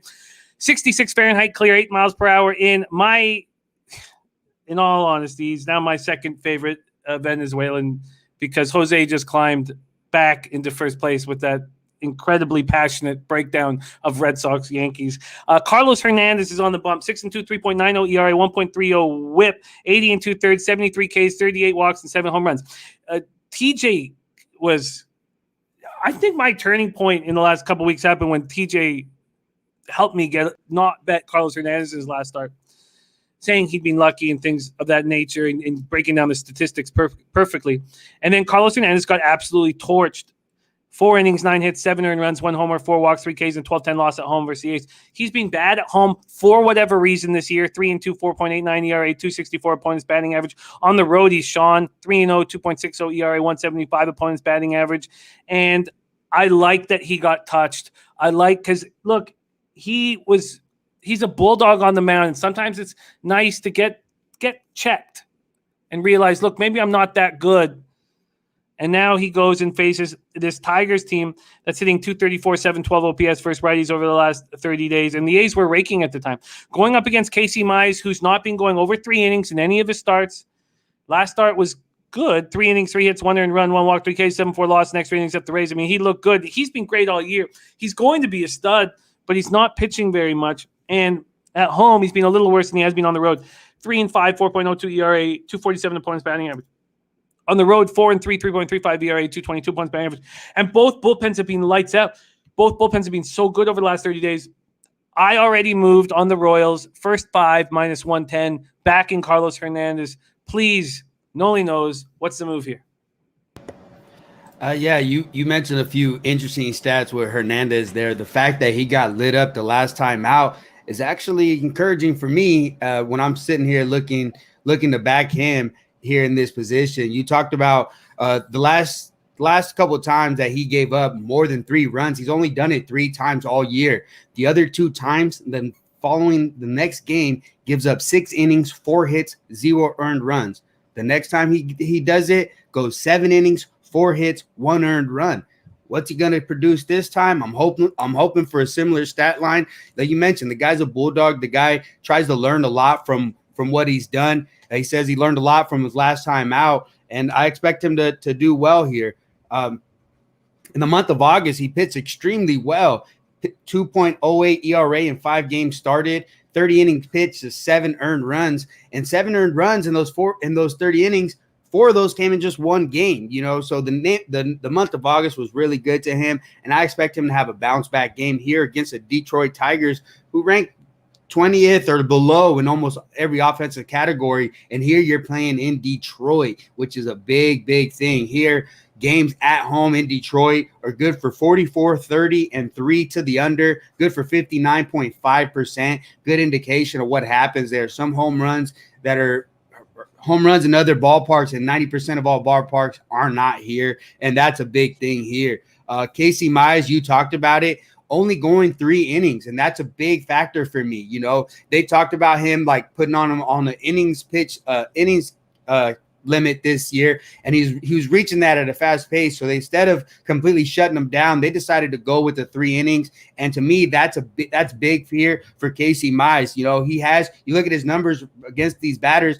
They seem to hit him pretty well, but doesn't mean that he hasn't had some good quality starts against them. You mentioned you talk about 4 starts against them. 2 of them were solid starts. And here, the fact that he's only going to go 3 innings, he knows it. And that's a big part of the capping, which I like because Casey Mize does have the stuff to be a very quality pitcher. You look at the Detroit Tigers as a team, 7-1 to the under the last 8 games, averaging just 3.3 runs per game. But me, I focus on the first 5. I jumped on the first 5 under 4.5 plus 100. First 5 under 4.5 at plus 100 for Nolly Knows. Great breakdown there. I'm on the first 5 minus 110 on the Royals. First 5 under 4.5 at plus 100. This total has gone from 9 down to 8.5. Pinnacle just moved it down to 8.5. That full game under was probably a good look, but I'm just going to focus solely on Hernandez. Now, the Tigers have got to Hernandez, 348, 927 OPS, small sample size, 8 for 23. But I loved Nolly's stats on what Carlos Hernandez has done after getting hit. Against Casey Mize, 289, 783 OPS. Let's move over to the cash flow. We didn't talk about it in the Yankees game, which probably should have been talked about, so I'll just touch on the Yankees game. 3,391 tickets in the Yankees game. 52% of the tickets, 67% of the cash on the Yankees, then 40% of the tickets and 90% of the cash on the over in that spot. For the Royals Tigers, 2,080 tickets in, 44% of the tickets and 54% of the cash on the Royals. I like that. And then we have 50% of the tickets, 97% of cash on the over, which is tricky to really figure out. Topset says, I love it. I took yesterday, first 5 and full game. Nolly Knows on the first 5 under 4.5 Royals Tigers. I'm on the Royals first 5 at minus 110, and we move on. Next up for us, 7:10 p.m. This is the last baseball game on of all the 16, and this is the final game on Nolly's card. Washington Nationals at Cincinnati Reds, Great American Ballpark in Cincinnati, Ohio. Nats 29-46 on the road. The Reds 40-37 at home. 67 Fahrenheit clear, 5 miles per hour sideways. 34-year-old Paulo Espino on the bump. He's been good this year. 5-5, 3.94 ERA, 1.20 WHIP. Every time I'm waiting for him to fall apart, he keeps pitching well. At the Rockies, in the thin air, he was excellent. 5 2/3, 3 3 walks, 7 Ks in his last start. He has been much better at home than he has been on the road, though. 4-5, 3.26 ERA, 2.45 opponent's batting average at home, and 1-0, 5.20 ERA, 2.64 opponent's batting average. Maybe much is a little too much, but he's been better at home than on the road. Going up against Sonny Gray, who just like his the other guys in the rotation, other than Castillo's the only one. Everybody else has bad home numbers compared to their road numbers, and Sonny Gray's no different. At home, 3-5, 4.64 ERA, 2.27 opponent's batting average. On the road, he's 4-3, 2.97 ERA, 2.12 opponent's batting average. He's had a good season, and he's had a strong second half, 3.84 ERA, 1.18 WHIP. Last start, 6 innings, 4 hits, 4 runs, 3 of which were earned, 2 walks, 5 Ks, and a 5-1 loss at home versus the Dodgers. The Nats are hitting righties hard, 252, 771 OPS last 30 days. The Reds are not. 237, 669 OPS. Nats bullpen's been bad, and for the first time all year, the Reds bullpen has been good over the last month, 3.75 ERA. All right, let's set the table for Nolly. The last game on his card here, Nats, Reds. This total opened up at 9 and is now at 8.5. And the Reds and Sonny Gray opened up at minus 180. They're now minus 174, a 6-cent move towards the Nationals. Nolly Knows. Take it away. Yeah, this game is a little bit different than some of the other games that I get involved with, but some of the things I liked and what I saw and with the numbers, and so that's why I wanted to attack it. Sonny Gray here since the beginning of August, he's 4-1 with a 3.06 ERA, 0.85 WHIP. Really good numbers there. And you mentioned his home road splits, and yeah, he's had tough time, but his last 3 home starts, he's pitched really well. He went 6 innings, 3 earned runs, 7 innings, 0 earned runs, 5 innings, 2 earned runs. So he's pitched really well at home recently. Last time out against Washington, May 27th, he went 6 innings, 2 hits, 0 earned runs, and 5 strikeouts. Overall, against the Nationals in 57 at-bats, just 14 hits, 2 doubles, 2 home runs, good for a 212 batting average. Of course, one of those home runs coming from Soto. Guy's freaking amazing. I love to watch him. But I expect Sonny Gray to continue his stretch of good starts here. On the other side, you talk about Espino. Most innings he's ever pitched never eclipsed over 30 innings. Now he's reaching over 130. So a great accomplishment for him, and a guy that a very crafty guy. A guy that gets it done on the bump. You talk about his manager, Dave Martinez. Talks about it's all about location with him. He said he understands how to pitch. He studies hitters. He knows when he can elevate fastballs. He knows when he can go down away with fastballs, and that's what he does, So it's a guy that's very intelligent. Kind of has to be. You at this age, he doesn't have the stuff to overpower guys. And going against a Cincinnati Reds lineup that right now this really isn't producing. You look at the last 11 games, 3.4 runs per game. That's something that I like to see. And against for Espino, some of his road numbers look worse, but against tougher opponents, he had to go on the road to face the Giants. He had to go on the road to face the Braves. So you take that into consideration as well. Here, the Cincinnati Reds only have 5 at-bats against them, good for 1 hit. So the numbers really don't mean much. So the unfamiliarity with him is what I like here early on. And I expect Sonny Gray to come in here and pitch well again. So I took the first 5 under -1. First 5 under 5 -115. First 5 under 5 at -115 for Nolly. That makes sense. That breakdown makes sense. That was a really impressive start for Espino at the Rockies last out. Reds haven't seen them. Reds aren't hitting. Sorry, say what, Nolly? Oh, I thought I was muted. Oh, it moved down to the 4.5, huh? Did it? Let me just check here the first 5 because it went from 9 to 8.5. That would hurt if it did move down. Yes, it did. It moved to 4.5 across the board. When did it move? Pinnacle moved it last night. Last night. 5 was a great score. 4.5 still makes sense to me. Oh, I would still jump on that 4.5. I like it. I like this play. Yeah. 4.5, I would still jump on it the same way. I have the opportunity to jump on the lines overnight. I know a lot of people don't, especially doing these shows, getting ready for these shows. I'm jumping on earlier and earlier. Wyatt Chapman's ready to cap Afghani synchronized diving, by the way. So we cover it all here on Betting with the Bag. I like it. I'm going to sit with it for a second just because it's moved a half run. At 5, it's a pull the trigger immediately, and great work there. But an interesting thing, and it could be covered by what – oh, by the way, Nutflush Allen wants to head over and check out one of your son's games. By the way, his son plays as well, as we know, whom we love dearly. So very cool. I love when all the low baggers hang out together. So that makes me very happy. TJ's on Nats first 5 plus a half at plus 100. That's his bet here. And Piker says those pens will spoil your under. Keep that first 5. And of course, that was Nolly's plan, first 5. With that idea that the pens will spoil the under, it's interesting to note that the money is all over the over in this game, even though it's gone from 9 to 8.5. The 1,800 tickets in, 45% of the tickets, 50% of the cash on the Nationals, but then 55% of the tickets and 97% of the cash on the over. So I'm going to need a little bit more time on that, but great work from Nolly Knows. Again, these are Nolly's 3 spots on the card. He's on the first 5 under 4.5 at -105 in Yankees Red Sox. He's on the first 5 under 4.5 at plus 100 in Royals Tigers. And he's on the first 5 under 5 at -115 in Nationals Reds. The Pamper Pop play of the day is under 6.5 strikeouts for Nathan Eovaldi. And Jose Seje play of the day is the Red Sox money line at plus 105. A review of my action. I already moved on just 2 spots. The Mariners -1 at plus 102, as well as the Royals first 5 at -110. And again, for those of you joining us late, in the last 7 shows, I'm 30 and 15 plus 13.7 units in MLB. So I'm very close to the black right now.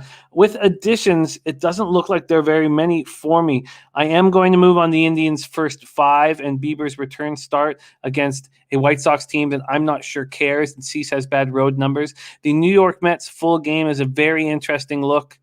That makes sense to me, and the market kind of leaning us in that direction.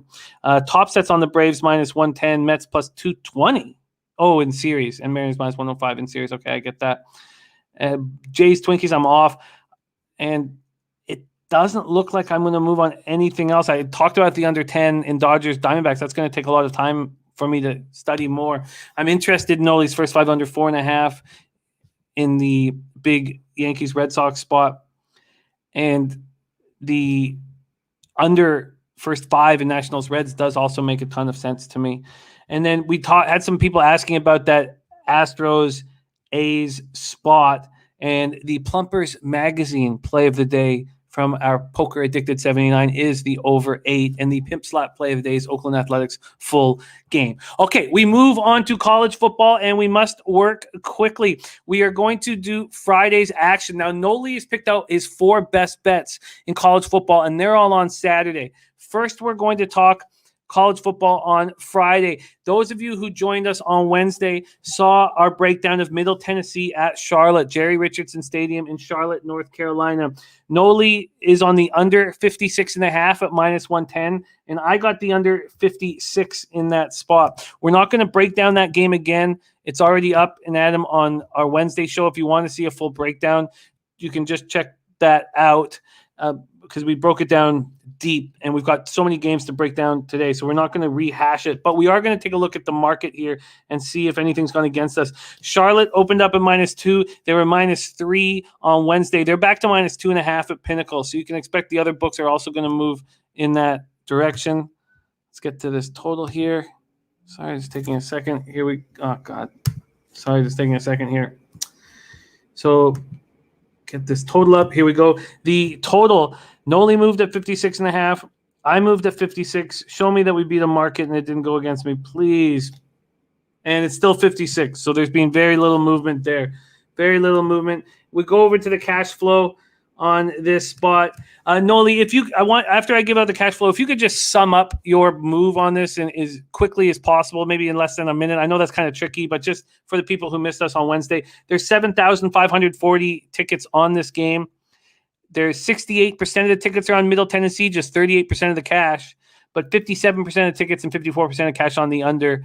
It's tricky to sum up, but I remember the key points, so I can add a couple. One of your key points was just Charlotte possessing the ball for such a long period of time in these games. Even in their loss against Georgia State, they had the ball for 33 minutes. They were outgained 437 to 276, and they had the ball for such long periods of the game. And Middle Tennessee's not been running the ball well. Their offensive line has allowed 30 tackles for losses and 19 sacks so far. But can you just, if you can, just touch on why you were on this under from Wednesday? Yeah, these two teams really push at like a mediocre pace, a little bit slightly below average, so already starting off really well. Middle Tennessee State, really bottom of the pack when you look at a lot of offensive statistics, only average 1.7 rush yards per attempt, but still run the ball over 30 times. So kind of stubborn, they kind of stuck to it. On the other side, you talked about Charlotte. They rushed the ball 42 times a game. You know, a team that really has to control the clock. That's what they're good at.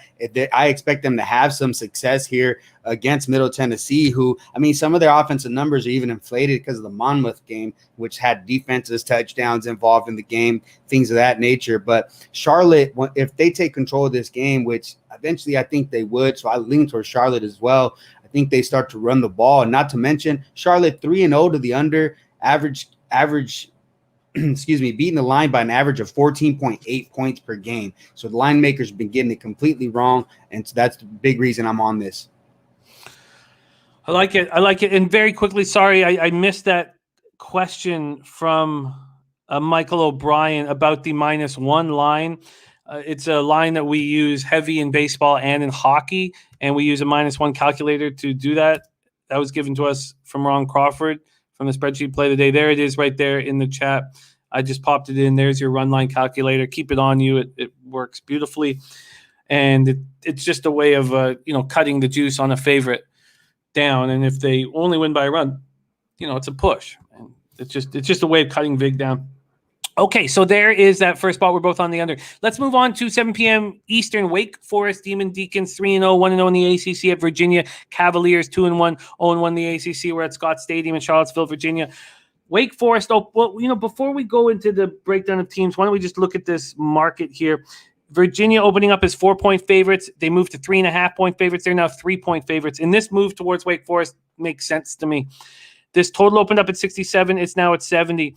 The reason why I haven't already moved on Wake Forest is because we saw what happened when Virginia went on the road for the first time and what's going to happen when Wake Forest does. It's just that simple for me. It's that much of a question has kind of kept me off of this, but we're going to break this down quickly. Wake Forest opened their season by beating up on Old Dominion and Norfolk State at home. Then last week, they had their first stern test of the year, and they passed it with flying colors, defeating Florida State at home 35-14 as 4.5-point favorites.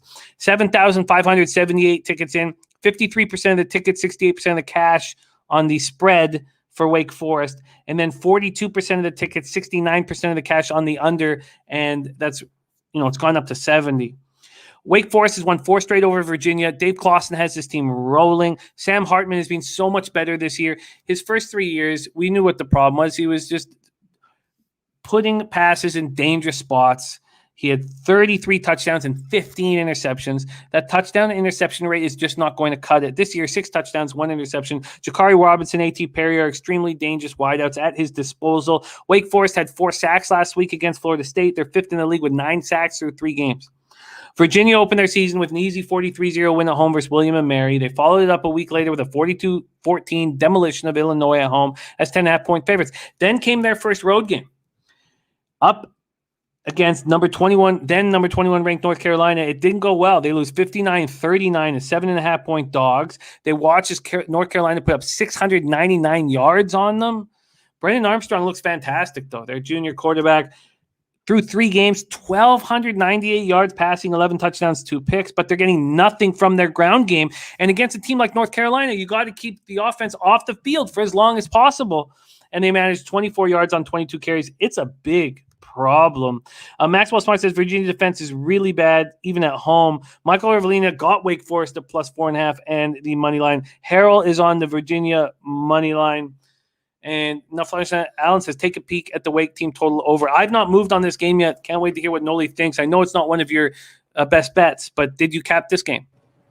Yeah, I took a look at this game and really I don't think I want any part of it. When I look at these defenses, you look at Wake Forest, 158th worst in passing TDs allowed, and going against the number 1 passing team in the nation. They're averaging 488 passing yards per game. It's going to be a problem. And then you look on the other side for Virginia's defense, they're giving up over 200 rushing yards per game. And what's the strong suit for Wake Forest? Running the ball. They ranked 33rd in the nation with 194 rushing yards per game. So those 2 factors right there are going to be a big reason why I'm not getting involved. But you see a total close to the 70 range. I can understand why, because I mentioned those things. You talk about last year, total set at 57.5. Total goes over by just a bit. It's at 63.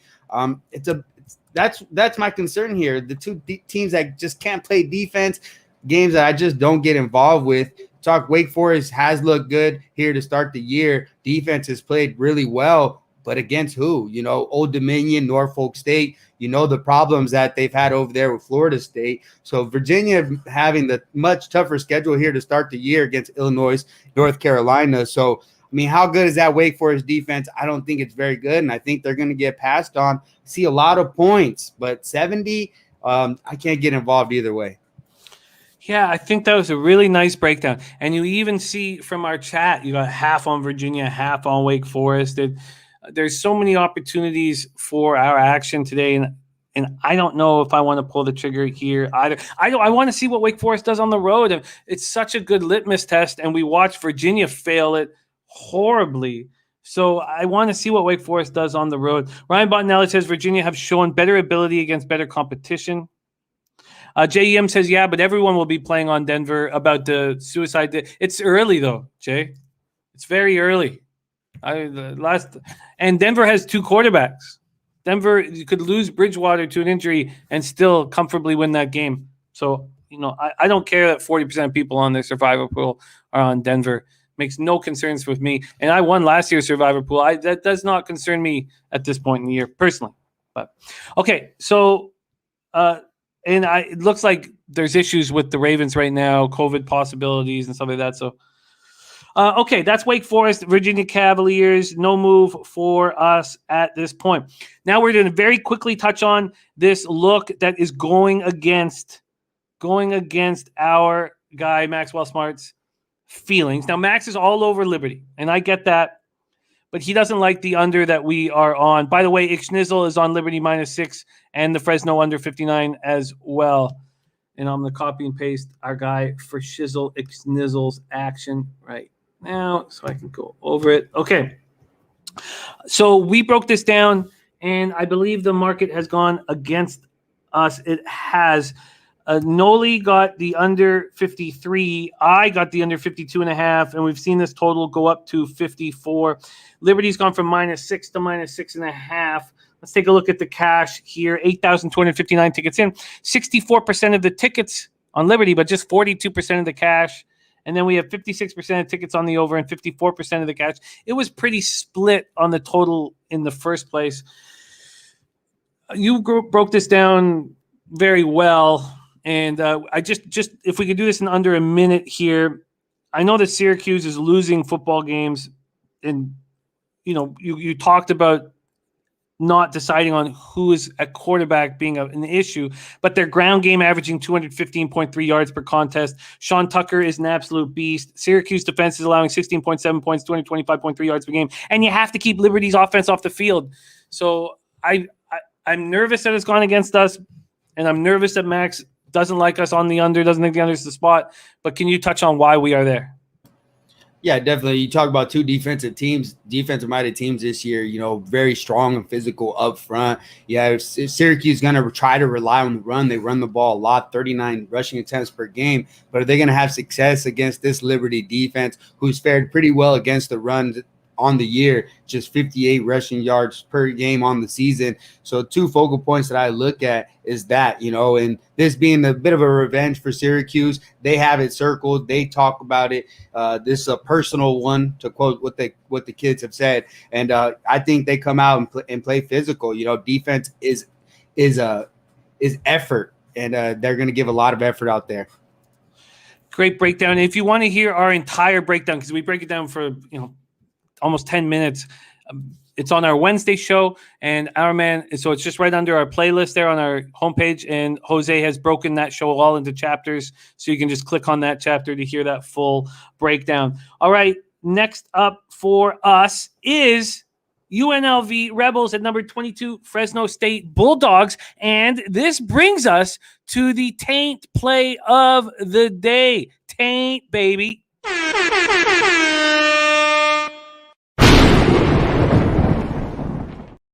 Taint!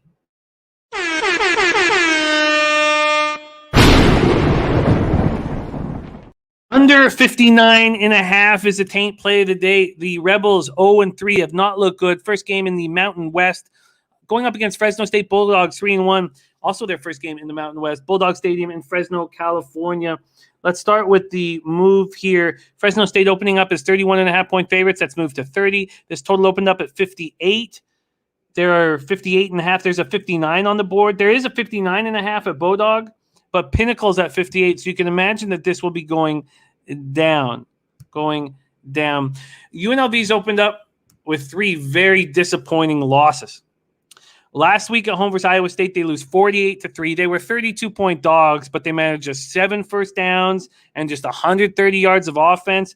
6'3" Hawaiian freshman Cameron Friel, 6 for 13 for 67 yards and 1 interception.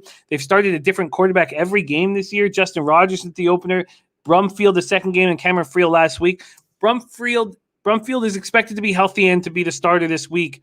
I don't have that confirmed, but he should be healthy and should be the starter. Charles Williams is a Fresno native. This game means a ton to him. He comes into the game with the most yards rushing of any active FBS player, 3,194 yards. Rushed for 172 yards and 2 TDs against Eastern Washington in the opener, a surprise loss. But he's been held to 77 yards the past 2 weeks. Everybody knows that's how you stop this team. You stop Charles Williams. This defense is atrocious, 115th in yards passing allowed, 121st in passer efficiency against, 0-9 in 2 seasons under Marcus Arroyo. They've been outscored by an average of 22 points per game. But Fresno State comes in off a giant 40-37 win at UCLA as 11-point dogs. They're in the AP poll for the first time since 2018. What happens after a team has their season-defining win? Well, you bet against them. Do you have the balls to bet on UNLV? That is not easy.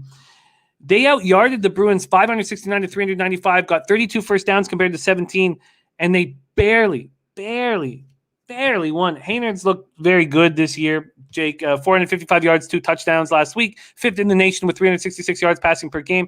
They've won their past 3 games in this series by an average of 29 points. 6 TD drives for Fresno State this year have taken less than a minute. Dangerous for under bettors. DJ Big Boss says, I'm starting to think Arroyo is a scam, racking up cash. And Maxwell Smart says, Fresno, good tackling, second level. And Ski Profit riding with Nolly on the Nats, Reds first 5 under. Says, my play of this weekend is the Dolphins +4 -105. Thank you for sharing all that hard work with us, Ski Profit. Okay, we are here at the Taint Play of the Day. Nolly, what do you think of this spot, UNLV Fresno? Yeah, you mentioned the inability for UNLV to do much of anything offensively. You know, they're almost, I think, second to last in college football, just 6.5 points per game. They're 125th in third down conversion percentage at 22.2%. And Arroyo mentioned it, that it's been a struggle to build chemistry with so many changes at quarterback. You know, got their starting quarterback supposed to come back. He had some practice. Is he going to play? Probably not. So I think they have a tough time here against Fresno State. Talk about Hainer, been phenomenal out there, completing over 70% of his passes. They're talking about him being an NFL type quarterback. He looks the part over there, and he's played really well. The one thing that I noticed, one thing that concerns me here, the fact that he was dealing with a bit of an injury last time out against UCLA. He was hurt. He hurt his hip in that last drive, and that's a bit of concern. So I definitely would agree towards that under. The one thing that I will be focusing on this game, I'm not involved pregame, but I think I'll be looking to get involved in the second half. Fresno State in these blowout games seem to try to take their foot off the pedal. In their first game, only scored 14 points in the second half. The other ones ended up scoring, I think, 21, but still shutting out their opponents, you know. So I think they'll take the foot off the pedal, and being the fact that you have some question marks with their quarterback being injured, I think they'll pull them a little bit sooner here. So I'm looking for a second half under in this game. Second half under makes a lot of sense, and I'm sure that's part of Matty Ice's thought process in the under 59.5. We have Nut Flush Allen on Fresno first half, which also makes a ton of sense. I have no move on this late game tonight, but that could change. With a little bit more study. And were you saying that you don't think Brumfield will be behind center? I'm saying there's question marks. They're just saying that they said that from what I read, that he was going to practice and see how he looked. Okay. And that's what I saw, but I'm not sure the final. They don't disclose that. Okay, there you have it. That is UNLV Fresno State. So a little more information I'm going to need to figure out whether Brumfield will be there, but that under does make a lot of sense. And the market is moving is dropping right now because we have 48. That was a 48% of the cash on the under with 58% of the tickets. Then, interestingly enough, 74% of the tickets are on Fresno State, but just 52% of the cash, which is interesting. Allison saying UNLV can't stop the run. All right, it is best bet time for Saturday's NCAA football action. These are Nolly's best bets and his breakdown. I have not broken down these 4 spots. There were so many games on the card, so I'm just going to let Nolly kind of run the roost here. So let's get started. Number 9, Clemson Tigers, 2-1, 1-0 in the ACC at the NC State Wolfpack, 2-1, 0-0 in the ACC. We're at Carter Finley Stadium in Raleigh, North Carolina. Let's start with the market to set a proper table for Nolly in this spot. Clemson opening up as 10-point favorites. This total opening up at 47. They're now 47.5 on the board, and Pinnacle has just moved to 48. Pinnacle's just moved to 48. Let's take a look at the cash flow in this Clemson spot. 3:30 p.m.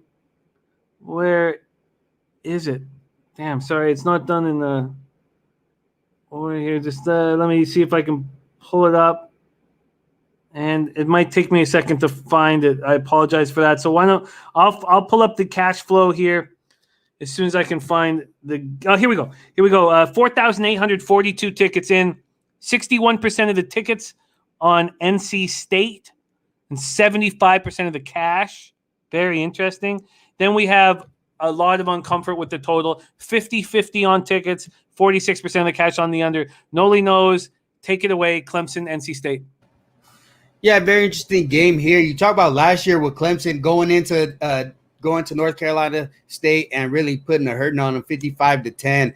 But this year, when you look at this team, completely different team with DJ behind center, a team that really hasn't been able to produce very much on offense. And as a result, have been a very good under team on the year. And a big part of that has been their defensive line. The defense has always been a strong suit, and it is once again here. Last time out against Georgia Tech, recorded 4 sacks against Georgia Tech. They've only given up 12 offensive points on the entire year, have not given up a single offensive touchdown the entire year. First time they've done that over the first 3 games since 1950. And this is the first true road trip for Clemson, a team that's beaten North Carolina State 8 straight times. And a big concern, we talked about it with DJ, he's just not really looking comfortable back there. Mobility being an issue, just not being able to set his feet and make the throw. He's got the arm capability of doing it, but he had some trouble last time out with the Georgia Tech defense. And here, going against a North Carolina State defense that's looked pretty good to start the year, only giving up 72 yards rushing. Numbers a bit inflated. I look more so at 188 yards passing, keeping teams under 200, and faced a good Michigan State team, a team that likes to throw the ball a lot last time out. And when I talked about NC State last time out, they actually outgained Mississippi State 335 yards to 316. Couple costly turnovers cost them that game. They were able to hold Mississippi State to just 3 of 13 on third down. So I think that defense will fare well. And they run a 3-3-5. They run a 3-3-5 defense just like Georgia Tech. I mentioned DJ having issues with that, and I expect that to be another issue here. Clemson, I talked about them being a great under team here. They're 3-0 to the under, covering the number by an average of 24.3 points. The line makers are off. They're off again here, but I'm also attacking in a different angle. Just I mentioned it, Clemson not giving a single touchdown all year. Going against here, NC State. I took the team total for NC State under 17.5 minus 115, but I'm also on the full game under 48. NC State team total under 17.5. Was that minus 114? Minus 115. Minus 115. That's a great look and great breakdown. And what was the full game under that you got? I got 48 minus 110. 48. Great breakdown. I love it. Allison liking the breakdown too. Mark Nick says, worst case, take the 10 points with NC State. Did you come close to taking the 10 points with NC State? No, just that defense, man. Clemson's defense is just what I look at. And, they're going to cause a turnover and get a couple points eventually. Let's move on to Nebraska Cornhuskers is the next spot on Nolly's card. 7 p.m. Eastern at number 20, Michigan State Spartans. The Cornhuskers 2-2, 0-1 in the Big Ten. Spartans 3-0, 1-0 in the Big Ten. We're at Spartan Stadium in East Lansing, Michigan. Let's start with the market in this 7 p.m. start. Michigan State opening up as 4-point favorites. That has moved to 5-point favorites. Heritage still hanging at 4.5. This total opened up at 51.5. It is now at 52. We have 6,039 tickets in. 70% of the tickets, 67% of the cash on Michigan State. 38% of the tickets and 84% of the cash on the under. Nolly Knows. Look 2 on your card. Cornhuskers, Spartans, take it away. Yeah, this game's a little bit different here for me. I think a team like Nebraska, I think is a bit overrated when you look at their coach, Scott Frost, whereas on the other side, Michigan State is underrated as well as their coach, Mel Tucker. Mel Tucker getting a lot of praise over there at Michigan State, putting up signs, Tuck coming. You see it everywhere. He's not sure even what it means, but hey, I'll be there. Yeah, I'll be there for the big games is what he said. But he's trying to push the Montrose, calling Michigan State their home East Lansing over there, calling it the woodshed. That's something that goes a little bit throwback, but he's trying to bring it up to the helm. He loves embracing the history, and that's something that I love. He's just building such a great culture over there. When we talk about the X's and O's and the players on the field, he brought over a decent amount of guys to transform this defensive line, the linebacker core, and a DB as well. And the main thing what I see with Michigan State, why they've been so successful, they've been able to rush the ball. You look at it, Kenneth Walker III leads the league, leads the college football in 493 rushing yards. He's looked really good, and it made a big improvement over the last few years here at Michigan State. The offensive line is clicking, and I think they continue to do that here against Scott Frost-led Nebraska team, and a team that really relies a lot on the run. They need to run the ball a lot, and I think they're going to have a tough time doing that here against Michigan State. You know, the Michigan State front has looked really good all year. I'm trying to find the damn stats. I can't find the damn game, but I know this team very well, Michigan State. You talk about against Miami, only allowed 52 rushing yards, recorded 3 sacks. Against Northwestern, 35 rushing attempts just for 117 yards, also recorded 3 sacks. And that's a big problem for this Nebraska front line, who's given up a lot of sacks. You talk about against Illinois, gave up 5 sacks. Against Oklahoma, gave up another 5 sacks. You saw their offense really struggle against Oklahoma, only able to account for 95 yards rushing. I think that's a big problem for them facing this Michigan State team that can stop the run. If you can't run the ball, they can't do much of anything. I'm not looking at a totals perspective. I think Michigan State keeps being undervalued. They're 3-0 against the spread this season, covering the number by an average of 16 points. I think the line makers are still off in this game. I didn't grab the 4. I wasn't able to. I'm on Michigan State -5. Michigan State -5 for Nolly Knows. Great breakdown. That look makes a ton of sense. 2 more looks on Nolly's card. We move to 8 p.m. Eastern. Troy Trojans 2-1, making their first conference game in the Sun Belt here at UL Monroe. Warhawks 1-1, also their first Sun Belt game. We're at Malone Stadium in Monroe, Louisiana. Let's pull up the market for this spot. Troy opening up as 23-point favorites. Let's move to 24. This total opened up at 50. There are a couple 49.5s on the board in Troy, Louisiana. Just 907 tickets in, and we don't have a read on the total at this point. Too few tickets. So just 73% of the tickets on the spread, 82% of cash on the spread for Troy. Take it away here. Nolly Knows, Troy, UL Monroe.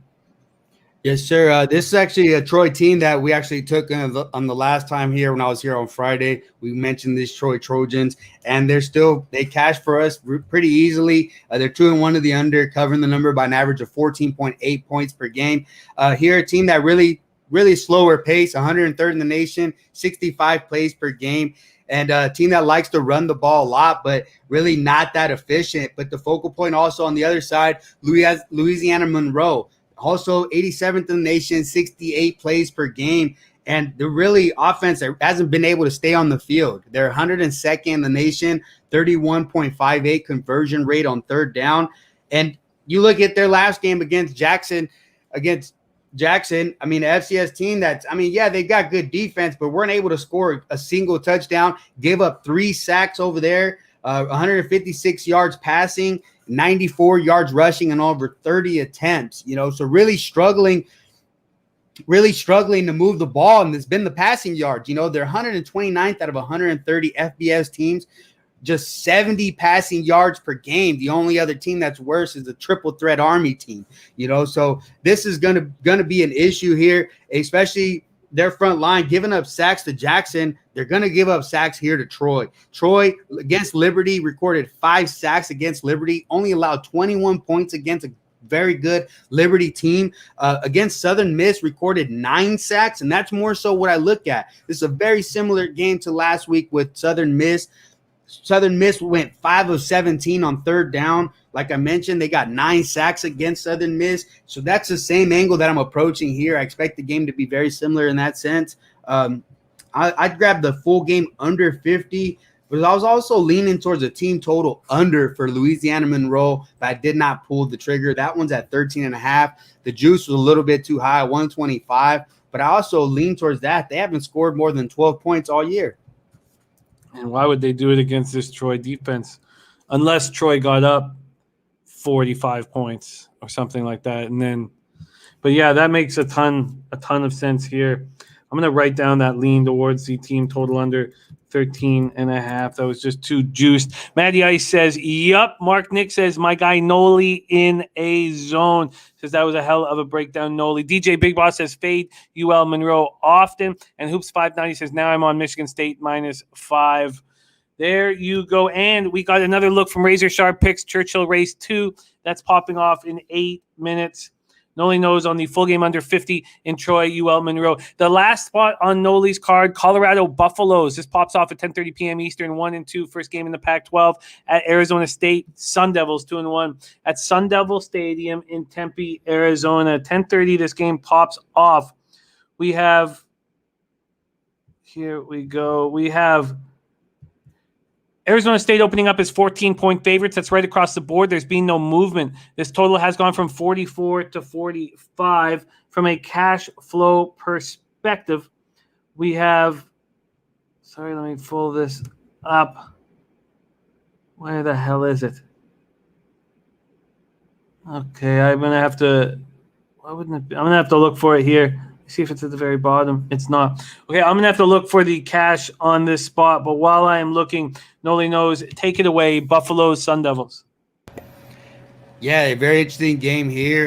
Some of these games might not be all that fun to watch, but it doesn't matter as long as we cash. And talk about Colorado team that I've been cashing out with the unders and pretty easily. They're 3-0 to the under, covering, staying under the total by 22.7 points here, going against Arizona State. Also 3-0 to the under here, covering it by just 5.7 points per game. Last game getting a little close against BYU, but a team that in Arizona State that's played really well on defense, very well-coached team, only giving up 103 yards rushing and just 143 yards passing. So it's going to be a very difficult task for Colorado to put up points.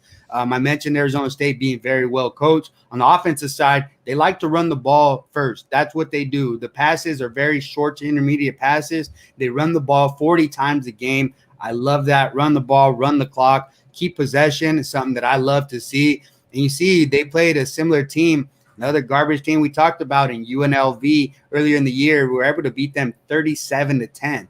The thing that I see a little bit different here with Colorado is the fact that they're actually able to run the ball a little bit better and able to convert on third down a little bit better than UNLV. And I think them holding on to the ball will be able to run the clock a little bit more here. Colorado, they're 123rd with 23% conversion rate on third down. And they're 127th in passing yards per game, 85.5. And even though they don't rush for very much, they're still rushing the ball 36 times. So that's why eventually they still break through. That's, I guess, their strong suit. But that's the strong suit for Arizona State, is to stop the run. So I mentioned that, here, Colorado, they scored 35 against Northern Colorado, but against Texas A&M, they put up 7 points. Against Minnesota, they get completely shut out, going against a very stout defense in Arizona State.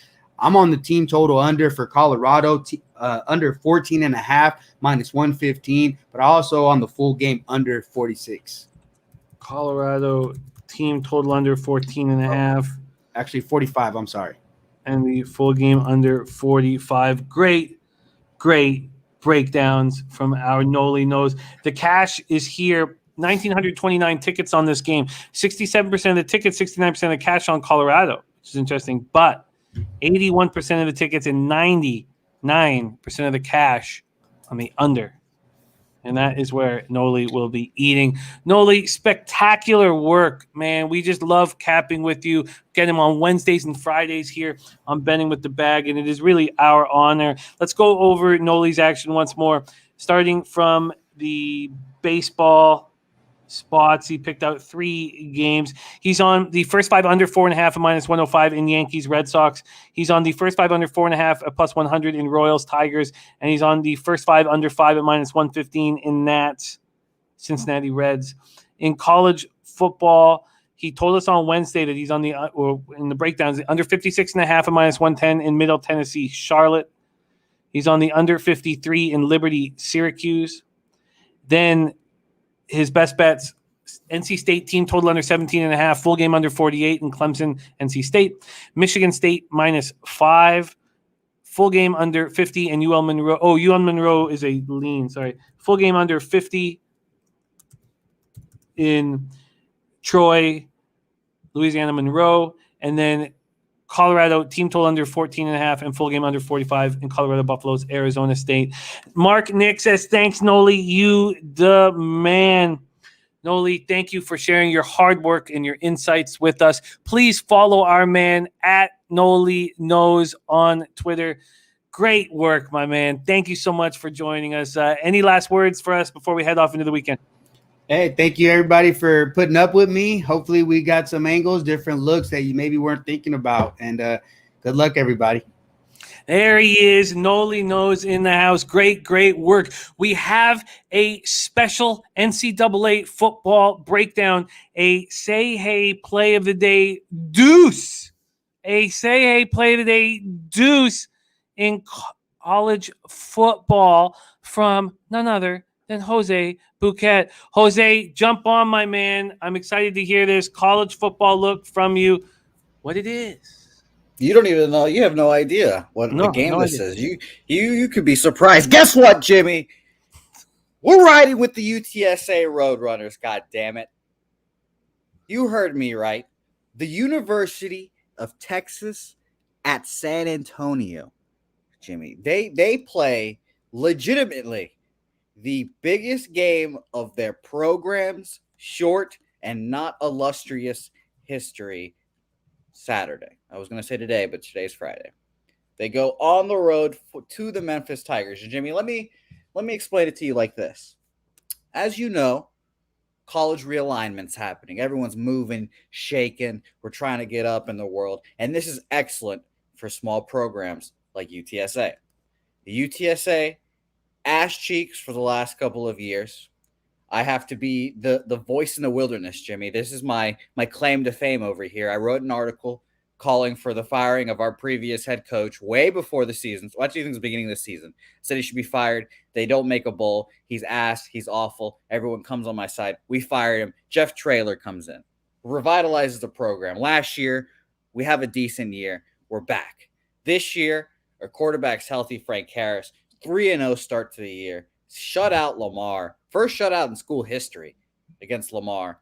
They beat Middle Tennessee, who we've talked about many times on this program. Jimmy, they made a child quit a football game. He quit his career, his profession, his love. I mean, Jimmy, what would it take for you to quit capping? I will never quit capping. That is what happened. He was mentally broken. His spirit shattered, and he quit the game. This football team is a good squad. The defense can go deep. They roll defensive linemen in and out to this team like a Power 5 school. It is extremely impressive. The offense, though it can be disappointing at times with Frank Harris, who I'm not sold 100% on, is a good group of guys. Frank Harris runs the ball. Sincere McCormick is one of the best running backs you've not heard about in college football. And, Jimmy, like I said earlier, conference realignment. Their UTSA is rumored to go to the American to replace a Cincinnati in there. Memphis in the American. This is a showcase game. Everyone in the program will understand how important this game is. If they can put on a good showing and beat a Memphis Tigers team on the road, they will go to the American Conference whenever they fucking start opening that conference shit up, whenever Oklahoma and Cincinnati and all them leave. They will get that bid, and they can go up there. If they lose this game and they look like shit, it will mean they will go to the Sun Belt. That is a drastic step down from the American. They have to win this game. Everyone in the program knows how important this game is, top to bottom. UTSA goes in there, goes to Memphis, Tennessee. They beat Memphis outright, but I'm safing it, and I'm taking the +3. the +3. Shout out to Maxwell Smart, who got on this at +5. Pinnacle opened this up at +4.5. And that lasted, the 4.5, by the way, that Pinnacle dropped on this game, lasted for 23 minutes before it went to 3.5. Wow. I also have the 3.5 too. I'm giving out 3 because it's currently at 3, but I have 3.5 as well from earlier in the week. It's got to be the Roadrunners, everyone. Jimmy, through the hills of Oak and Cedar, Jimmy, and you can see the Alamo. You see that sweet, sweet Alamo, Jimmy. This team's a wagon, an absolute wagon. They're going to win the conference. They're going to go to the American, and they're going to be a respectable program. And then when Jeff Traylor gets hired for somewhere else, they're going to go back into being shit, into the doldrums. But however, we ride the greatest season of UTSA football history right now and the biggest game ever in program history. Wow, that was a very you have a lot of passion in you today. I love every second. I got kicked in the balls a lot yesterday, Jimmy. Yesterday was a tough day, so we need some energy. We need to turn it around. We need to turn it around. Is it because I stayed up till 3 a.m. doing these damn graphics? Maybe I'm tired. Maybe right after this, I'm going to crash and go to sleep. Who knows? But guess what, Jimmy? The show does not stop here. Pub Sports Radio doesn't stop here. A little cross-promotion plug. No clean sheets tonight at 8 Central. Or no, it's 7 Central, 8 Eastern. Go watch that shit because guess what? I'll be in the backstage of that too, getting some soccer plays from everyone too. And I can't wait for that show too. I love it. Jose on one today. 3,127 tickets into UTSA Memphis. 55% of the tickets, 88% of the cash on UTSA. 62% of the tickets, 70% of the cash on the over. Ooh, great breakdown. Great breakdown. If you don't ride with me on this one, my feelings might be a little hurt. I'm give me a half unit. It is within the number. Like when anything moves in college football over, I have a 2.5 points thing where I just won't go anywhere near it. So at 2 points, and it's really a 1.5. I know that Max was able to hammer this on Sunday, but it's within reason. I'm just going to spend a little bit more time on it, but it's within reason. I like this spot. Great work from our Jose Bouquet. Say hey, play of the day, number 2, UTSA +3 at -110. Great work. And thank you for all your hard work on the graphics. You make the show look excellent. And we all know this, my friend. So good. Thank you. I appreciate it. I've got 2 things before I go, and I know I'm going to get cut off eventually, but I'm worried about that. One, I just want to let you know that I learned yesterday that Lodels was Totals and Loshak put together. I learned that yesterday. I had no idea why his name was Lodels. I just wanted to inform you of my stupidity there. And Jimmy, can you just throw up a birds up for me, Jimmy? Can you just throw up the Roadrunner? Can you give me some love here, Jimmy? Ride with me, Jimmy. Ride with me. Oh, God. It was the hardest thing I've ever did in my entire life was not pull you off the screen right there. There you go. Other way, Jimmy. Other way. Flip it around. There we go. See, it's a fucking Roadrunner. There we go. We're riding, Jimmy. He pulled himself out. That was not me. He pulled himself out. All right, there you go. Jose, say, hey, play of the day. God, I love the passion in the man today. He was excellent. Absolutely excellent today. We're going to quickly just do an NFL review. Very quickly, we're going to touch on just an NFL review and then drop our 2 CFL plays. And we're 7-5 in CFL. We're 22-9 after going 1-1 yesterday in NFL. 22-9, 71%, plus 11.8 units, ROI plus 38.06%, average line minus 112. This is what I'm on right now. I'm on the Bears plus 7 at minus 110. I'm on Baltimore, Detroit over 49.5 at minus 110. The Bengals plus 3.5 minus 110. Cincinnati, Pittsburgh over 43.5 minus 110. I doubled up on the Cardinals. Look, I know it's public, but so was the Panthers last night. Cardinals -4 first half minus 120. Cardinals full game -7.5 minus 105.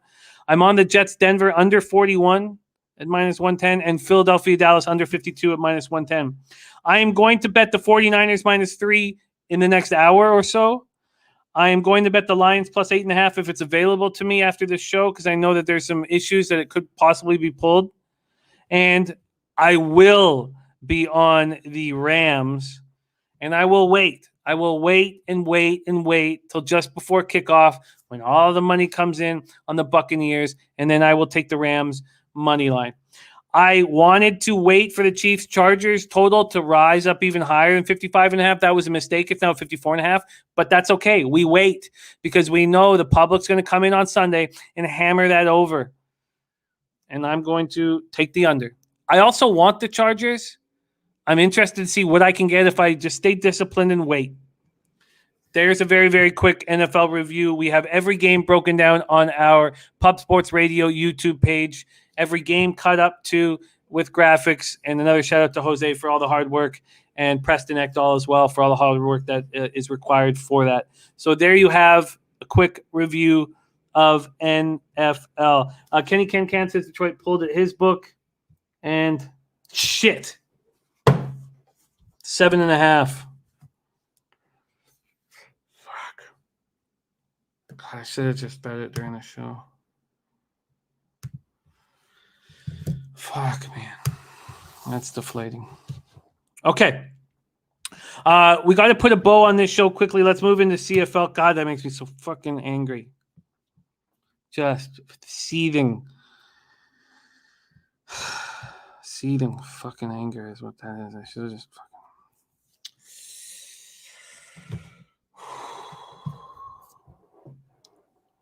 7:30 p.m. Eastern. Montreal Alouettes 2-3, 2-1 at home at Toronto Argonauts 3-3, 2-0 at. Sorry, that's 2-1 on the road for the Alouettes. Excuse me, and 2-0 at home. BMO Field in Toronto, Ontario.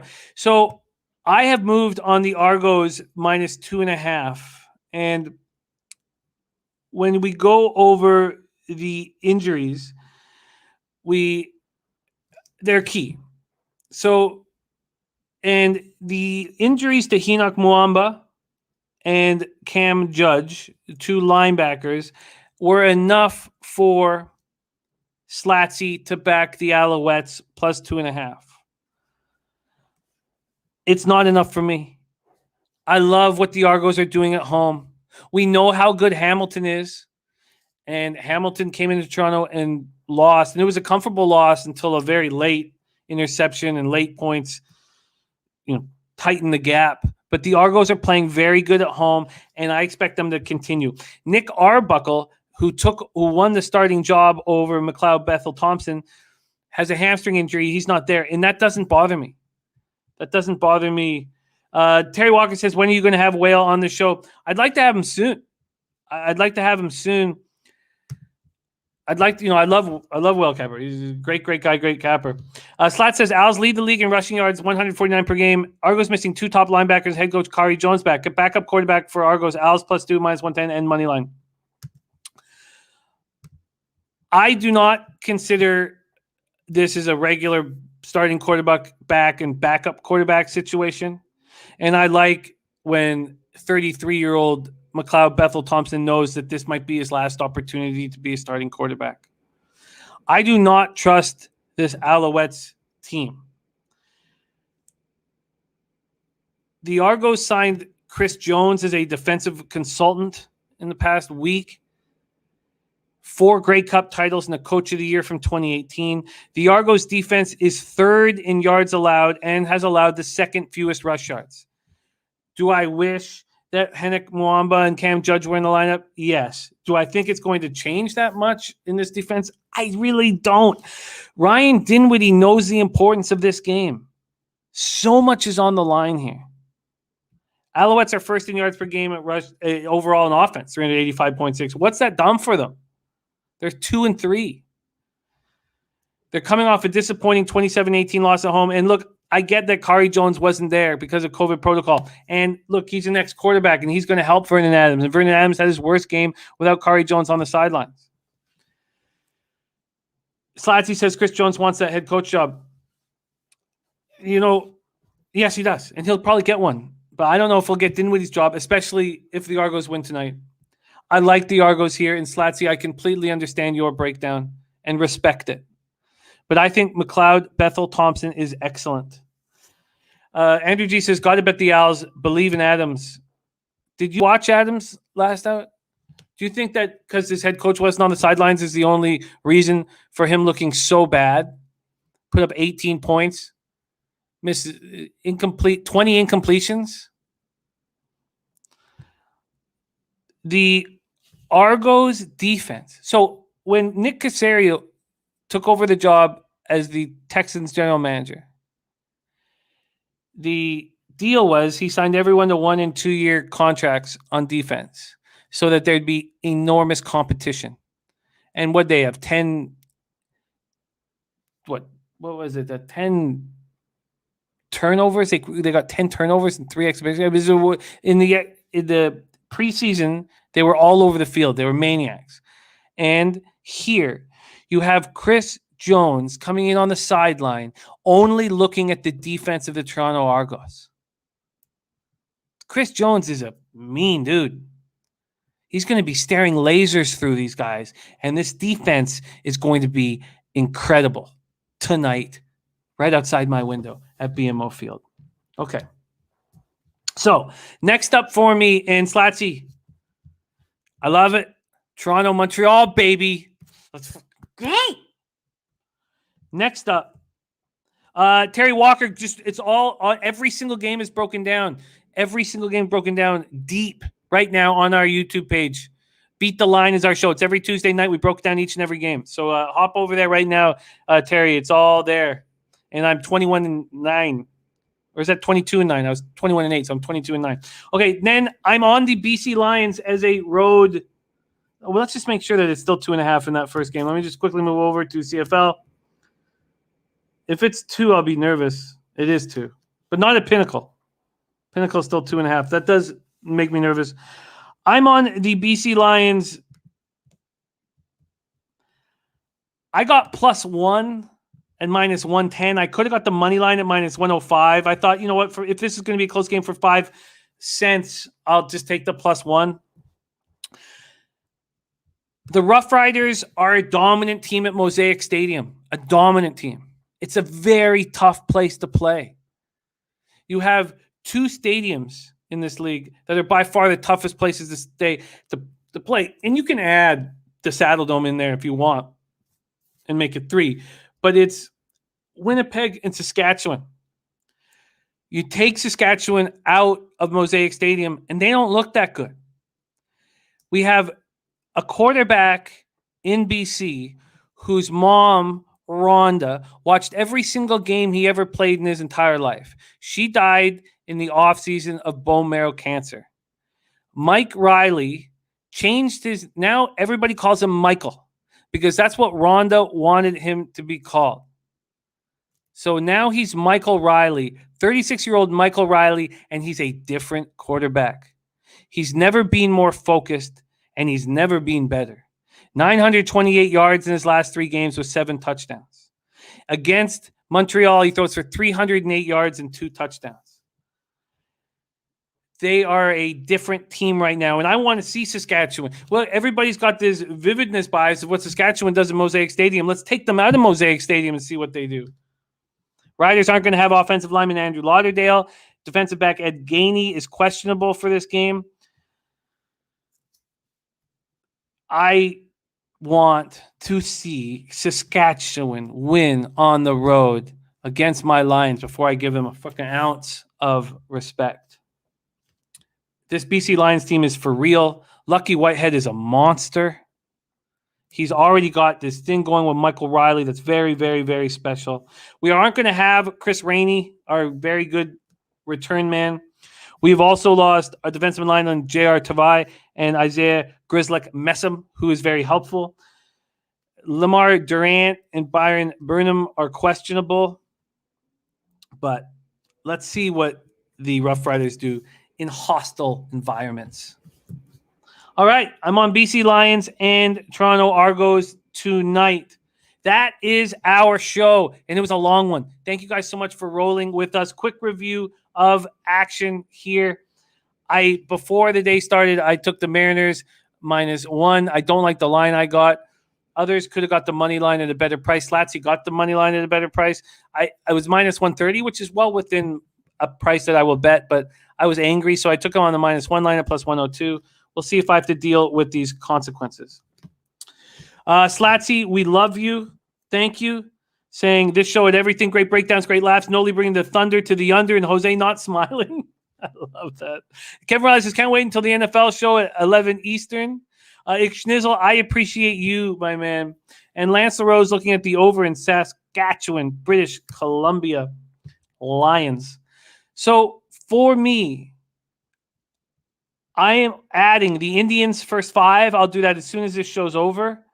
I'm interested in the Mets full game, but I still have some nervousness about it. I should probably let that go. It's a plus line. I should probably let that go. Not flush odds on that team total over 6.5 in Giants Rockies, and I get it, but I'm so nervous about totals that high. I moved on the Mariners already. The Pimp Slap play of the day is Oakland Athletics full game, and Pikers Plumpers Magazine play of the day is Oakland Houston over 8. I was interested in the under 10, but I think I have enough action today. Then when we go to the Nolly Knows Jose spot, Jose's on Say Hey play of the day, Red Sox money line. Nolly's on the first 5 under 4.5 in the Red Sox Yankees, and Pamper Pop play of the day is Eovaldi under 6.5 Ks.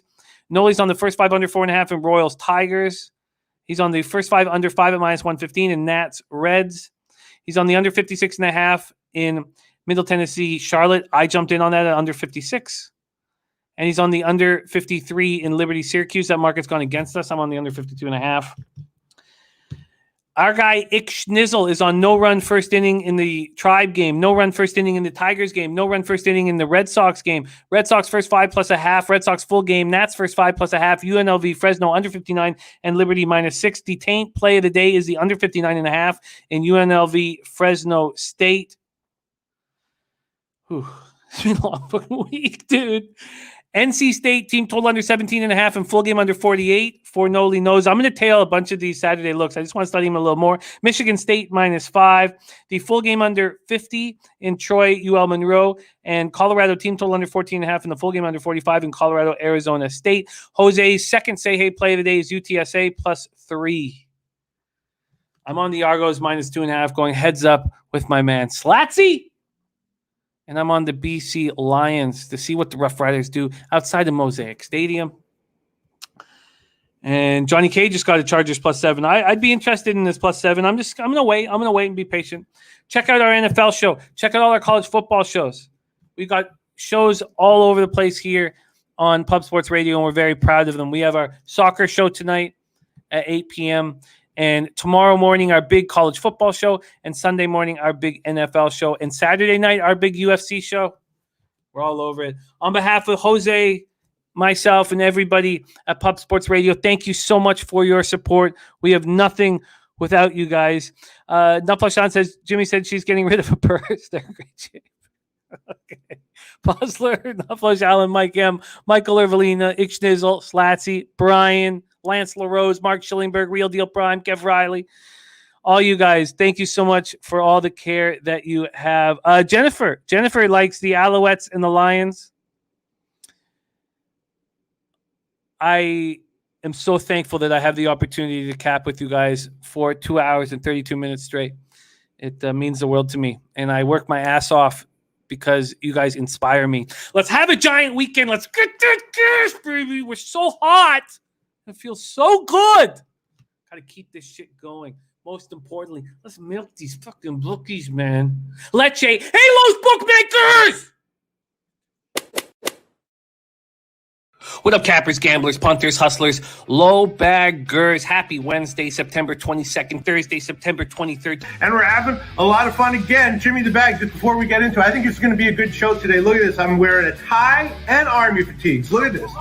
You know, there's lots of cappers that I look up to in MLB, and they don't take as much, they don't care as much about the wind as I sometimes do.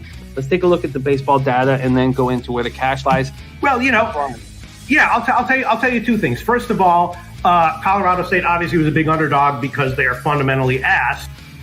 I wish the Rangers could hit lefties. If the Rangers could hit lefties, I would happily back them here in auto to have a bounce back start. You know, I don't trust Kikuchi here. Buehler over 5.5 Ks at -115. We have a special guest, Nolly Knows. Skywalker, DFS, how we miss you. Look who's in the house. Robert Cherry. Robert Cherry says, ready to cap some shit. He's 22-13 Papa Pop play today. Zach Wheeler under 7.5. Olu in the house says Mudasucka play of the day. La Stella or Belt total base prop. So taint. Texas Rangers at New York. Astros, Angels Stadium, Anaheim, California. Taint, as I said, has been running hot. It is the For Shizzle Ixnizzle play of the day. It is his Say Hey play of the day. What's your look here? Well, unfortunately, I have to agree with everyone in the chat. I love doing Chris Sale strikeout props. It's over 6.5, I believe, plus money on Pinnacle. Wipe that fucking smile off your face. The more serious you get, the better you are at capping. So keep it serious. Wipe it off! I'm a little hurt, Jimmy. I'm a little hurt. Guess who was right here when he watched that first 5 cash and Carlos Correa hit the home run. Just glad not to be forgotten. That's where I've come. Just glad to not be forgotten. All right. That was Jose Bouquet's Say Hey play of the day, making his pub sports radio debut. Please welcome to the show Hunter Engelhardt in the house. Yeah, you've been crushing it. We finally got to do this. I'm on the under 4 first 5 in this one. I got it last night at plus 103. He's on the first 5 under 4.5 at minus 101 in Pirates Phillies. Thank you, Hunter. Will you come back and join us again? We need more of you. On behalf of Jose, myself, and everybody at Pub Sports Radio, thank you so much for your support. Maxwell, Smart, thank you guys. On behalf of all of us, let's get paid in full. Leche. Hey, Los Bookmakers!